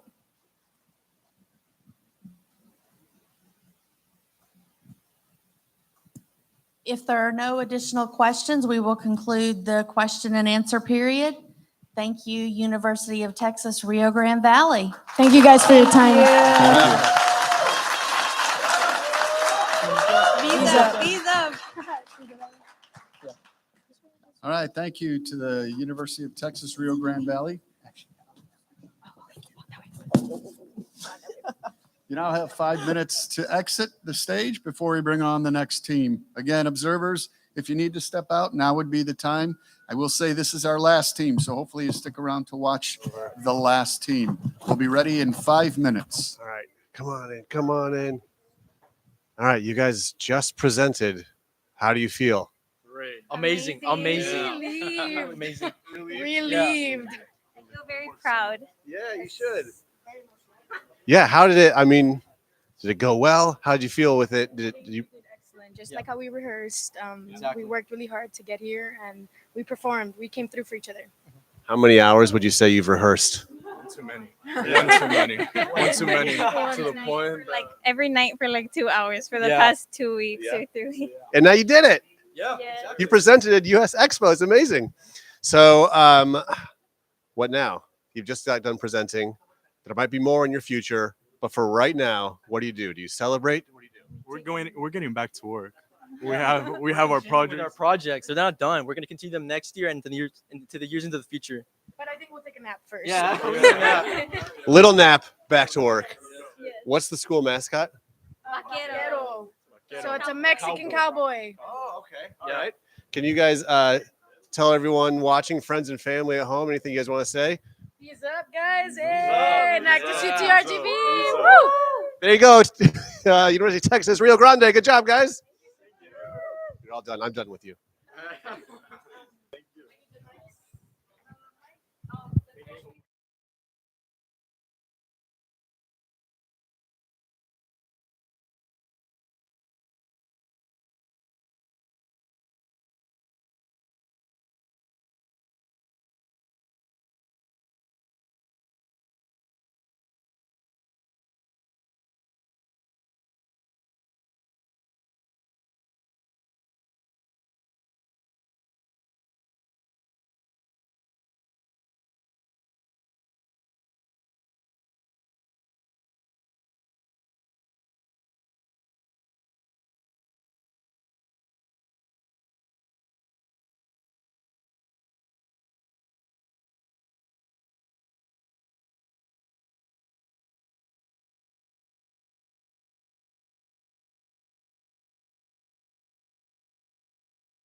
Please take your seats.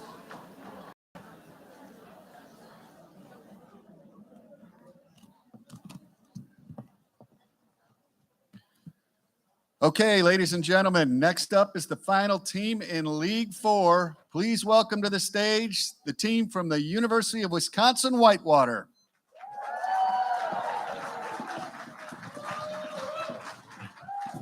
Whitewater, you'll have 3 minutes for your setup. You'll be followed by your 12-minute presentation. This will be followed by a 5-minute Q&A.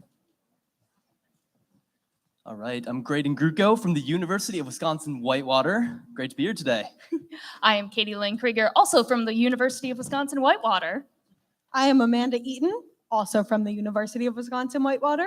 And I'm Chase Boudreau from the University of Wisconsin-Whitewater.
You have 1 minute left in your setup period.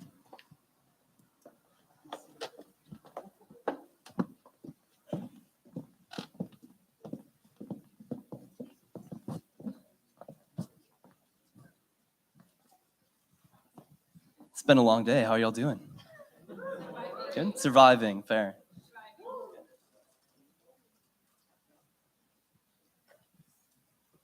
Here's some booze, so hopefully you got a little bit more energy for us, so it'll be good.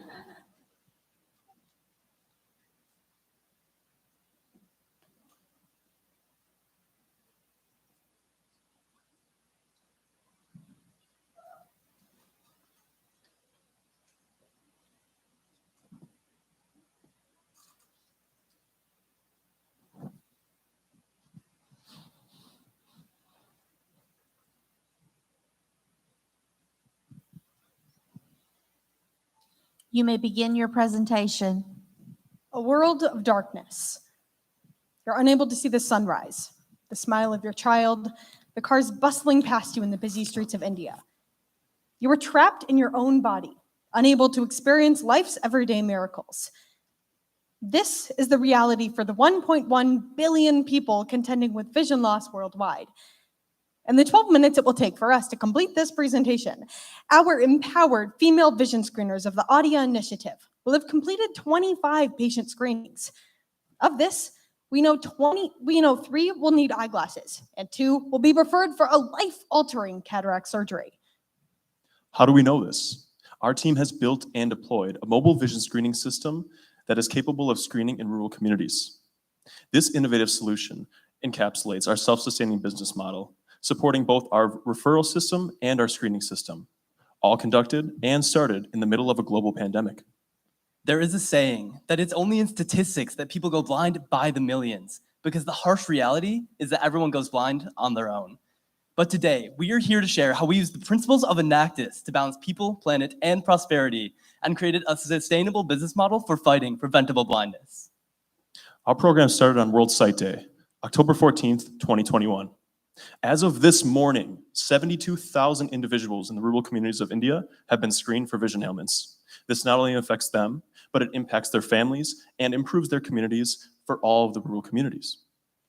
First, a little bit about us. The University of Wisconsin system stands by the Wisconsin idea, which encourages applied problem solving to improve quality of life and health and the environment for all individuals. This belief permeates our school's work, fostering close working relationships within the state, throughout the country, and around the world.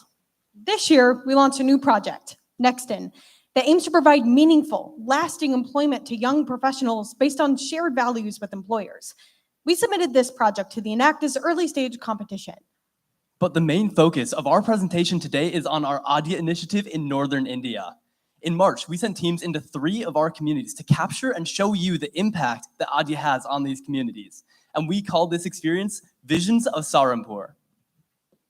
Since 2016, we have been creating training modules, raising funds, and building training materials for Combat Blindness International. Overnight, all eye camps stopped. People with cataracts were unable to travel to cities for surgeries. Funding allocation shifted from blindness to the pandemic.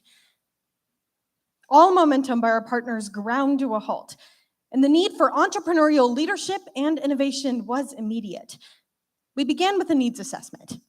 Our team took a deep dive into the Vision 2020 Global Initiative Report, which revealed the following. Vision loss causes more than $4.1 billion in lost productivity each year. Educational performance is linked to good vision. Vision loss is both a contributor to inequality and an outcome of inequality, and of the 1.1 billion people with vision loss, 55% are women. Since 90% of the world's vision loss impairment comes from middle to low income countries, we decided to focus our initial focus on India. Nearly 40 million individuals in India who are blind or have vision impairment is due to uncorrected refractive errors. This includes 1.6 million children. While 20% of the world's visually impaired are located in India, we decided there were many other factors to consider.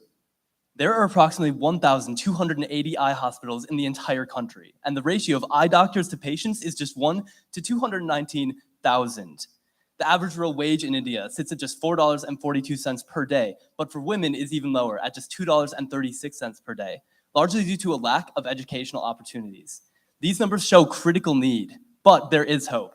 For mere $26, we can provide a 20-minute cataract surgery that allows someone to see again within 24 hours. Our ultimate goal was to create a world-class, scalable, sustainable business model. Through cataract surgeries, spectacle distribution, training, early referral, low-cost eye care, and community outreach, we can win the fight against preventable blindness while addressing the United Nations Sustainable Development Goals. During our needs assessment, we determined our partners, Combat Blindness International and Dr. Schroff's Charity Eye Hospital, needed help transitioning into a fully self-sustaining funding model.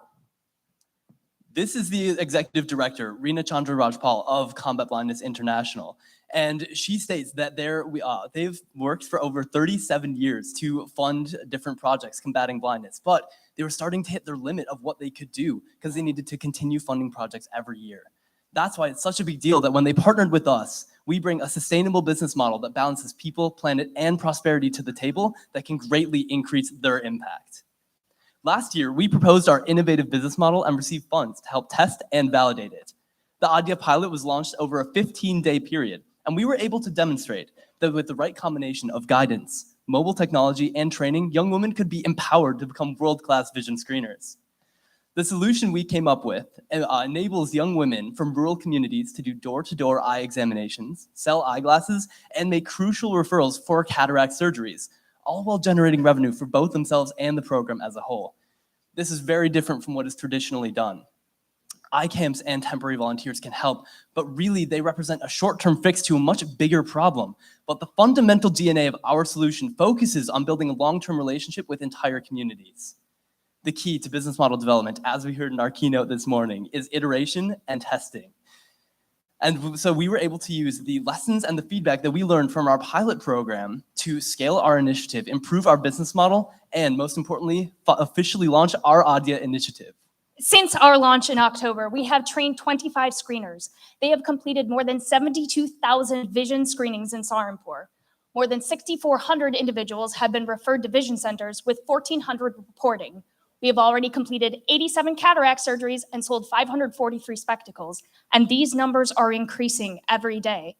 Through our dashboard, we were able to determine that the model is sustainable.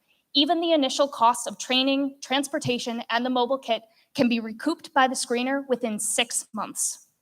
Currently, each screener is able to conduct between 750 to 1,000 eye screenings each month. This translates to an income of up to $106 per screener within the ADIA initiative. This income comes from $1 for completed referrals, $1 from patient follow-ups, and $2 for spectacles that are distributed on-site in these rural communities where we send our audio screeners into. While we look at these numbers, it's important to really recognize the new opportunities that have arisen. One of them is the Ayushman Bharat Insurance Program, and another is finding channel partners, such as Vitamin Angels. In saying that, and looking at these new opportunities, this comes with new challenges that are revealed from our dashboard, such as transportation. Transportation will not only increase the referral conversion rate, but decrease vehicle emissions as we get group transportation from the villages to our vision centers. As we realize these new opportunities, it's also very important to understand that as of today, we will be launching an in-country social enterprise. This entity will not only collect revenue, but it will manage the data and the screeners, ensuring that all the intricate rules and regulations of the in-country business entity are followed at all times throughout all of our processes. Beyond the numbers, here are a few of the personal stories that we have collected. Sheetal's life has changed because her family and her community views her as someone in the medical field. In her community, she has become a role model for younger women and her younger brother. Her father told us that he is so proud of her and will tell other parents to let their daughters work. The transformation seen in Hamida G and her family is noteworthy. Thanks to her cataract surgery, she can now see and is no longer dependent on her family for care. In fact, she's become a caregiver for her granddaughter and is encouraging her to become an ADIA screener in the future. Other patients are able to contribute to society by tailoring and making shawls, which requires reliable eyesight. Our team has begun working on a solution for a marketplace for their products. A recent study conducted by our partners, Dr. Schroff's Charity Eye Hospital, revealed some astounding socioeconomic impacts about our workers. Asset ownership and purchasing power have increased. Marriage is shifting to a later age, and there's a higher desire to work after marriage. There are more negative attitudes towards alcohol and drugs, and a surprising finding, the impact is more pronounced outside of Delhi and rural communities. Our team has coordinated over 90 meetings between young women, engineers, educators, and doctors from across the world. We have mapped and analyzed the current business processes and been able to introduce innovative ways to generate revenue for our program. The innovative use of mobile technology has also allowed us to implement a real-time reporting system to manage operations. And we've also introduced decision-making tools, such as a balanced scorecard, to help us make fundamentally solid, data-driven decisions. Since we are unable to be there on site due to the global pandemic, we have managed the operations and been able to improve the business model across multiple time zones. And we are so excited to announce that we are scheduled to visit India in February of 2023. ADIA is fundamentally changing how vision screenings are done. Our model is relational, not transactional. By recruiting young women from within the community, we build trust and gain access to entire families, including women and children. Our Enactus team has re-engineered the screening and referral process. We introduced a new script to increase eyeglass sales. We also looked at the appointment setting and reminder process in order to increase conversions. And we can see from our dashboard that conversions have increased 6% in the last 2 months. With these solutions, CBI can now expand into other regions and other countries. And Dr. Shaw's Charity Eye Hospital is using our ADIA initiative to determine the locations of future vision centers. For us, ADIA is so much more than the story of statistics. It's the story of love, persistence, innovation. For 72,000 people, it's been the key to a life worth living, escaping the world of darkness they once knew. And with that, the key, ADIA. When our producer Shilpi said, "I'm not sure if we will meet again," Hamida G hugged her and wisely said, "If there is love, we will." We are the University of Wisconsin-Whitewater Enactus. Thank you.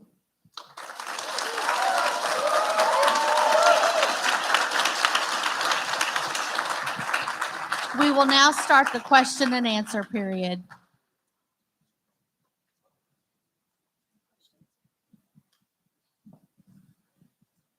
Hi guys, great job. As someone who needs glasses and contacts, I definitely appreciate this. I can't imagine if I couldn't see. So you guys had mentioned that it's men earn roughly $4 a day, you said, and then women something. $2.36. Okay, how did those numbers impact the average, or the 2, the 1, and the 1 for what they get paid based on the screenings? Just circle that square for me. Exactly. So the 2 and the 1 and the 1 for screenings is actually a universal funding structure for our program. And so while we've now introduced a few men into the system, it had initially started as just women. And so everyone is making the same wage because it's a sustainable wage no matter where you are in India. While that is the rural wage for women, it's something that we have introduced in our program and stuck with. And oftentimes the women can earn more than $106 a month, which is significantly more than the, it's $62 to $68 a month, giving that $2.36 wage.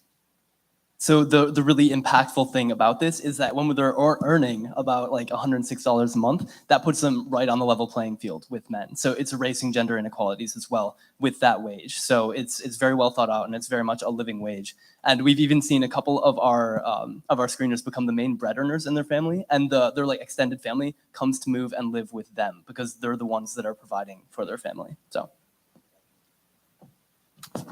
Great job, you guys. Quick question for you. It's kind of 2 questions that interplay with each other. So you mentioned that following the screenings, there's about 6,000, I can't remember the exact number, referrals, and about 543 pairs of glasses that are sold based on that.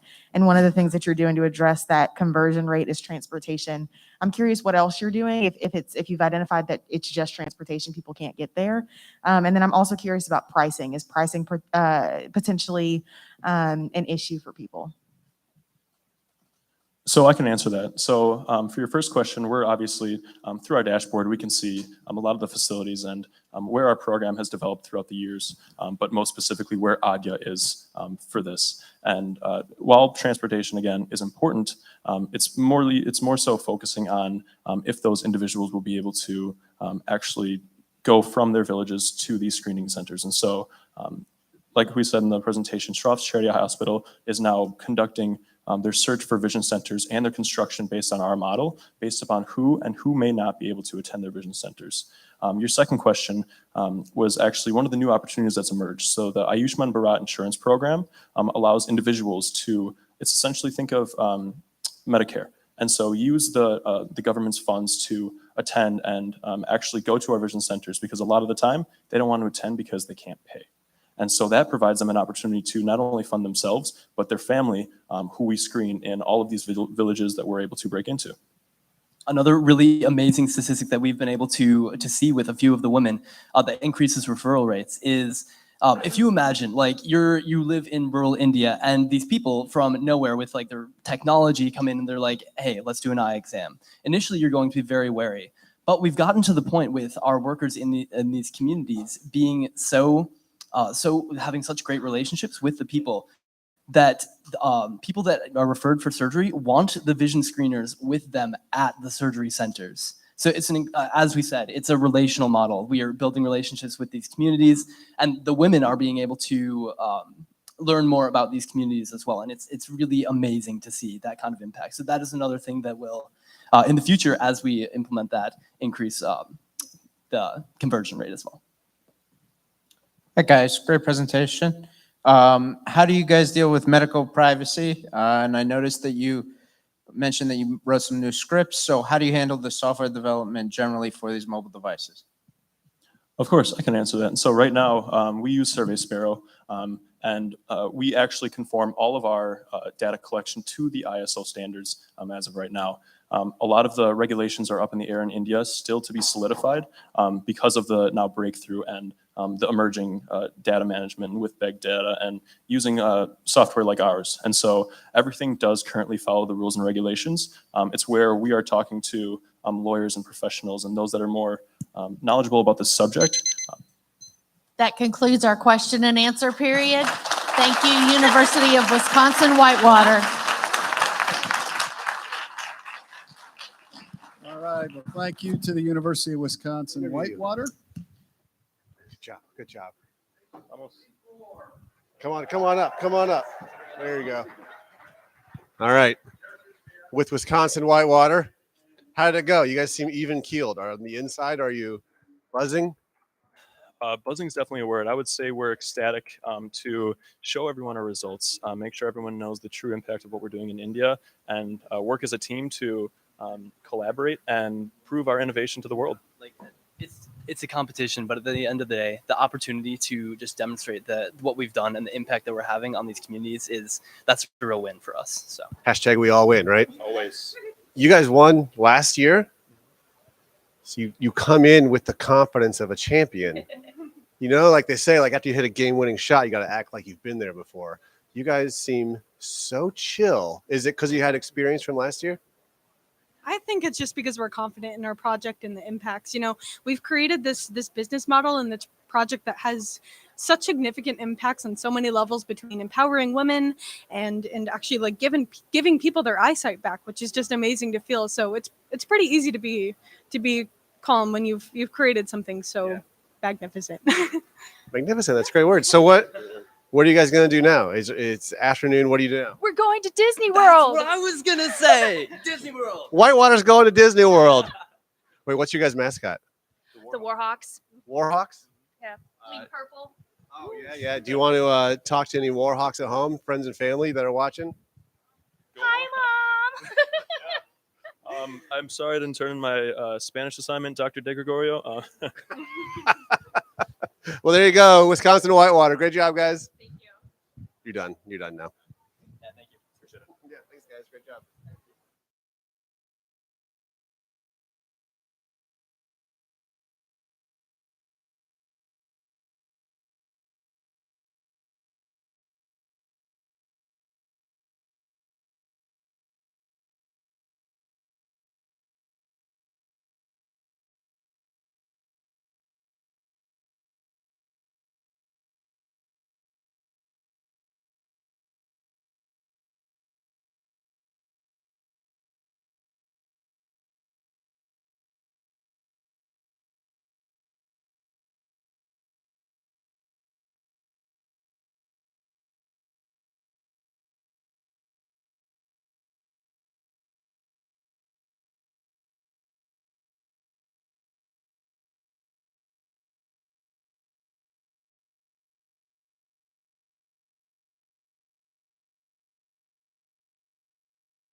Hey, how's it going? You know, you can really tell how much you're loved by a crowd by how close they sit to you. So thank you. I feel so loved. What a day. How you guys doing? Some pretty great presentations, inspiring, people talking fast, people talking poignantly. You guys are so impressive. Did you guys like the little interview thing right afterwards? Yeah. Because here's the thing, you guys are all so impressive that we have to kind of surprise you, so then you just kind of are like, oh, I don't know, I'm excited. And we're like, I got an Enactus person who didn't know what they were going to say, because you guys are so good. Okay. Well, we are going to do kind of like a little recap thing. We're going to preview tomorrow. We're going to send you guys off to a mingle at a mansion. How many of you guys ever mingled at a mansion before? Some of you, not all of you are going, sorry. You're not all invited, some of you. I wasn't supposed to say that. But anyway, how many of you guys are going to mingle in a lobby? All right. So without further ado, please help me welcome back to the stage the President of the United States Enactus, Steve Kapler. Wow. Got a fan crew out there. I love it. They were chanting your name. I know. You didn't get that. I did not get that. You know, he's not the one that decides, you guys. Yeah, we have judges for that. Steve, did you have some sponsors you wanted to thank first? I do. Obviously, we have the sponsors that helped us put this event on. So if we can get a round of applause while I announce our three, we have KPMG.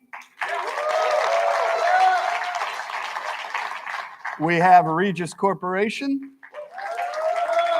All right, we have Rich Products.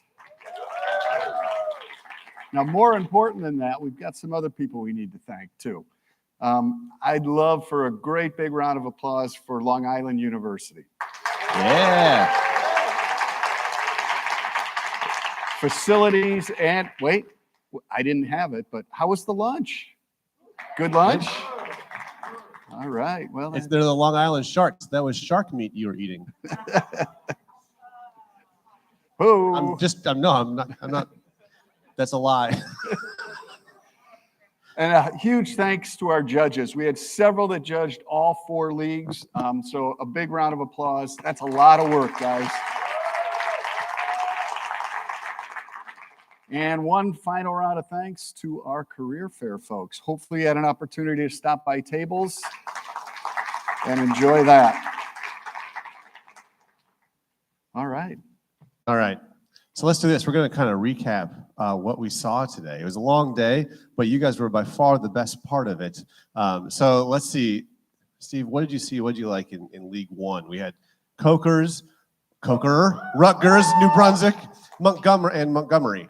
Well, I actually want to go back because there's 2 awards I'd like to give out. Let's go back to the awards. Yeah, so there's 2 awards for the opening march. So that's the first time. We decided kind of last minute to do it, but there are 2 very specific teams that will receive an award. I don't know what that is. I'm making this up as I go along, so we'll have to figure that out. And first award is the best use of sunglasses in an opening round. And that would be Appalachian State. Good job, guys. Yeah. And what do they win, Steve? We'll find that out. We got to go to the prize closet, which doesn't exist here, but we'll figure something out. It's just like at the dentist's office. You can get like a Hot Wheels or something, or vampire teeth. We do have food back there. How about a protein bar? All right. So the second award is the best use of a flag magically appearing from off stage. And that would go to Coker.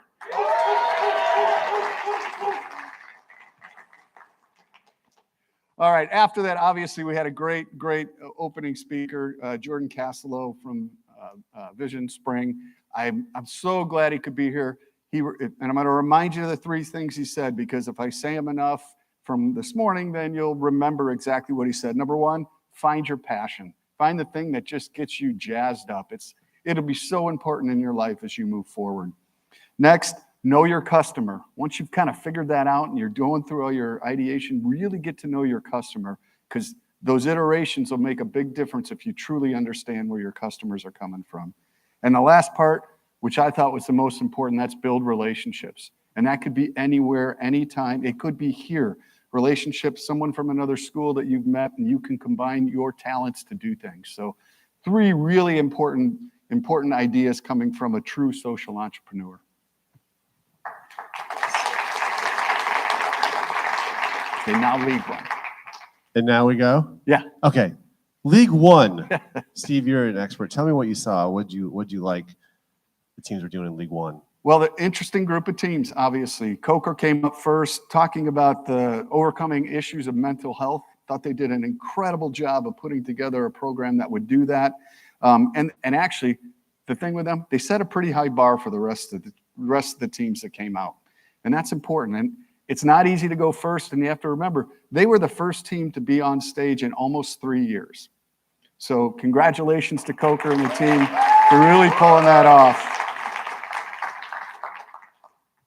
Next up was Rutgers, New Brunswick? Right? Yeah, Rutgers. Rutgers actually, I loved their project, and I thought it was really cool. It was the coolest name, the Aquaponics. But to think, the ecosystem of how all that works together and what you can do, good stuff. Yeah, it was pretty cool. All right. And Montgomery. Montgomery had the student-run cafe. What I liked best about them was this notion, again, of really trying to run the triple bottom line business. And that's what we're about, people, prosperity, and planet, pulling all that together. So great job from Montgomery College. Good job, everyone. League One. In League Two, we had UMKC, West Texas A&M, La Sierra. People are still enthusiastic. This is great. What'd you see? What'd you like? All right, so UMKC had the Feed KC program. What I really thought was impressive is their ability to do project iterations. to really take in what they're getting, get feedback back, and iterate their project. It was a great project last year.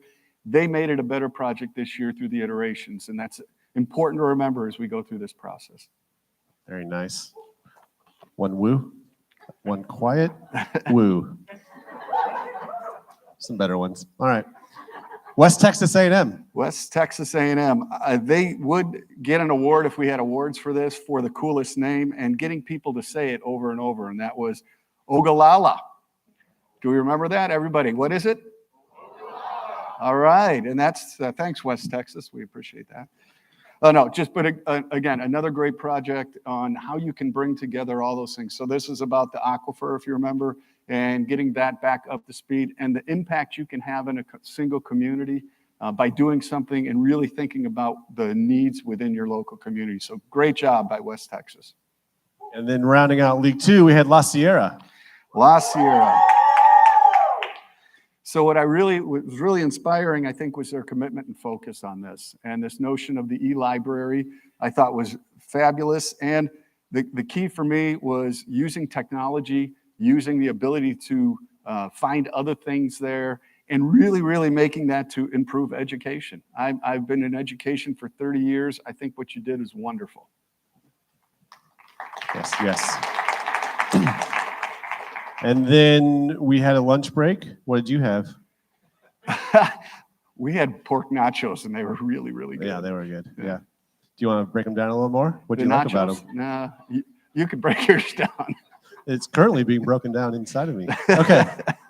League 3, we had Regent, we had Appalachian State, and we had BYU Hawaii. Well, speaking of breaking down inside of you, if you remember, Regents was about what? Hookworms. That's right. Hookworms in 80. It's quite how a we come transition. full circle. That's how this is supposed to work. But it was an extremely interesting one for me. I had no idea there was a hookworm problem in Haiti, number one. And what really caught me on this one is our ability just through education, through talking and working with people, through bringing in cultural differences into your teachings, can overcome something simple like a disease that is overcomable. And so it's those things, it's those little things that we don't think about that can help eradicate diseases. So I thought that was just a great way they went about doing it. And then we're on to BYU Hawaii, Appalachian State. Yes. Appalachian State. Yeah. Sorry, is that annoying all the time for the rest of America? So Have them to pronounce it wrong? can we just say App State? All right. So, App State. So App State, you remember they had several things going on with theirs. They had created, through the Ford Fund, helped to create their C6 machine, which is about reusing of recycled plastics. I can't wait to see where this goes. And you saw the judges' questions. A lot of those were about the future and what it can be. So that's one I'm excited to keep an eye on. I love the My Superhero. Again, as an educator, I think anything that we can do to help students work through their issues and help to overcome their issues is just a fantastic thing to do. And last was the Hypha, which is another one that I thought was extremely interesting. As someone whose wife orders a lot on Amazon, the amount of packing material stuff that sits at our house, we could use something like Hypha to replace that. So I think it's a genius idea. So I think App State's one of those up-and-comers that we're going to see a lot of in the future. All right. Now BYU Hawaii. BYU Hawaii. Aloha! Are they here? Well, they can't be here. Well, now we can talk about them then. But that was the Re-Earth project, and that was just a fabulous project. I love when I can learn stuff. I'm an avid reader. I love to learn things. I love learning through listening. And what I learned is that sand and pig manure make soil. I didn't know that. How many people knew that? See? So now you learn something you can take home. And if you go to the beach and you buy a pig, you can set your own crops up, I guess, if you want. It's that simple. Yes. All right, and then League 4, we had Southern Adventist, University of Texas, Rio Grande, and University of Wisconsin, Whitewater. To round it out. All right, well, Southern Adventist, I think they had the two projects. They had the one with Reach One, Teach One, which again, from an educational standpoint, I thought was wonderful. It's It's all about getting the right groups together to do the right things and teach the right things. But I really love the Akuna soap. I thought that was really, really interesting the way that they did it. Find out a problem in Zambia, work through it, but don't just work through it and try to solve a social issue or an issue, but do it using the business skills and being able to raise enough money to build a factory. Wow, that was really impressive in such a short period of time. So kudos to the Southern Adventist folks. Yeah. University of Texas, Rio Grande Valley. Well, they had 3 projects, if you remember. They had Cans Giving, which it's been fun to watch the growth of. I've talked with the team before and have watched this thing grow up to, I believe it was 1,400 families that they fed over Thanksgiving. 1,600. See, 200 more just in the few minutes that we've been talking. That's amazing. But you guys are doing a great job. That is just an incredible project to watch. We had the financial literacy project, being able to impact, now see if I got this one right, 465 individuals. Another one, just as we go. These guys are incredible. And the SOAR project, which I'm going to be really encouraged to see how that one grows. I think that one's going to be an interesting one to follow. That was the employability skills to autistic individuals. And I think that has a great opportunity to be a really, really big project in the future. All right, and our last one was University of Wisconsin Whitewater. Well, that's the AJA program, and that's the site in teaching combating blindness in India, but setting it up again as a business to do this. And what I like is the impact up and down the chain in all the people that they've touched with it. The impressive thing to me about this one this year was the same thing that we saw with UMKC. They didn't rest on what they'd done.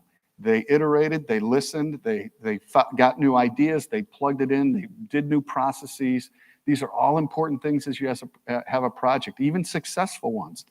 Even this one won the national championship last year, but they didn't rest on that. They continued to iterate, and I just think that's a great idea. What a day. Good job, everyone. A lot of impressive stuff going on. All right, so Steve, looking ahead to tomorrow, what are we looking at tomorrow? All right, we got some good fun tomorrow. Tomorrow's opening ceremony will start at 8 o'clock, so be here. We've got a couple fun things. Obviously, announcements throughout. We will have the Enactus CEO, Robin Furman, will be here to give a little mini keynote, talk a little bit about Enactus' future and about the global nature of the things we do, so you don't want to miss that. And she just happened to run across an alum a few weeks ago. His name is Manaj, and he is a social entrepreneur, and we're going to plug him into the program. So you're going to hear from him about the work that he's doing. He was an Enactus student, I believe, 10 years ago. And so just incredible work he's doing over the last 10 years. So that's going to be the opening ceremony and get us going. Immediately following that, we'll have the early stage Final Four. So for those early stage, go get them. You got a good glimpse on how this is going to work tomorrow. It'll be a very similar process, although it'll be 4 instead of 3. And so we'll have that going on. And then we will have our awards ceremony. And this will be the student and team and faculty awards. We'll also have a keynote there from the chairman of the Enactus board, Gonzalve Bick. And he'll talk a little bit about his role and then about what Enactus means to him and to his corporation. He's also the CEO of Bick Corporation. So we'll hear from that. That'll make out our morning. We'll have a nice little lunch again, and we will move on to our afternoon. Well, I should jump back. At the award ceremony at the end, we'll do our Final Four announcements. So we'll bring each league up on stage, and we will announce our Final Four participants. From there, then we'll have about an hour lunch. We'll move into the actual World Cup qualifying Final Four competition. Go through the competition similar to what you saw today, and then have our final announcements towards the end of the day where we will announce all of our winners. So we'll announce the one race for ocean in our section in that final ceremony. Then we'll announce early stage, and then we'll find out who our national champion is at the end of the day. Yeah, that's what we're here for. Well, today's been amazing. Tomorrow will be even better. You guys need to get rest, right? Don't you kind of feel like you want to fall asleep right now and stay up all night? Like a little bit of both at the same time?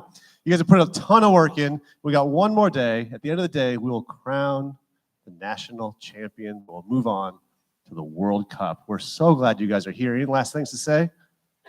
Guys, thank you. This has been a lot of fun. It's not a lot of sleep and a lot of things going on, but I could not be more energized. It is so much fun, and I'm so encouraged by the things I see. So thank you so much. I appreciate you very much. Thank you guys for being here. Eat, rest, whatever you got to do tonight. We'll see you tomorrow, 8 o'clock. All right. Thanks, everyone.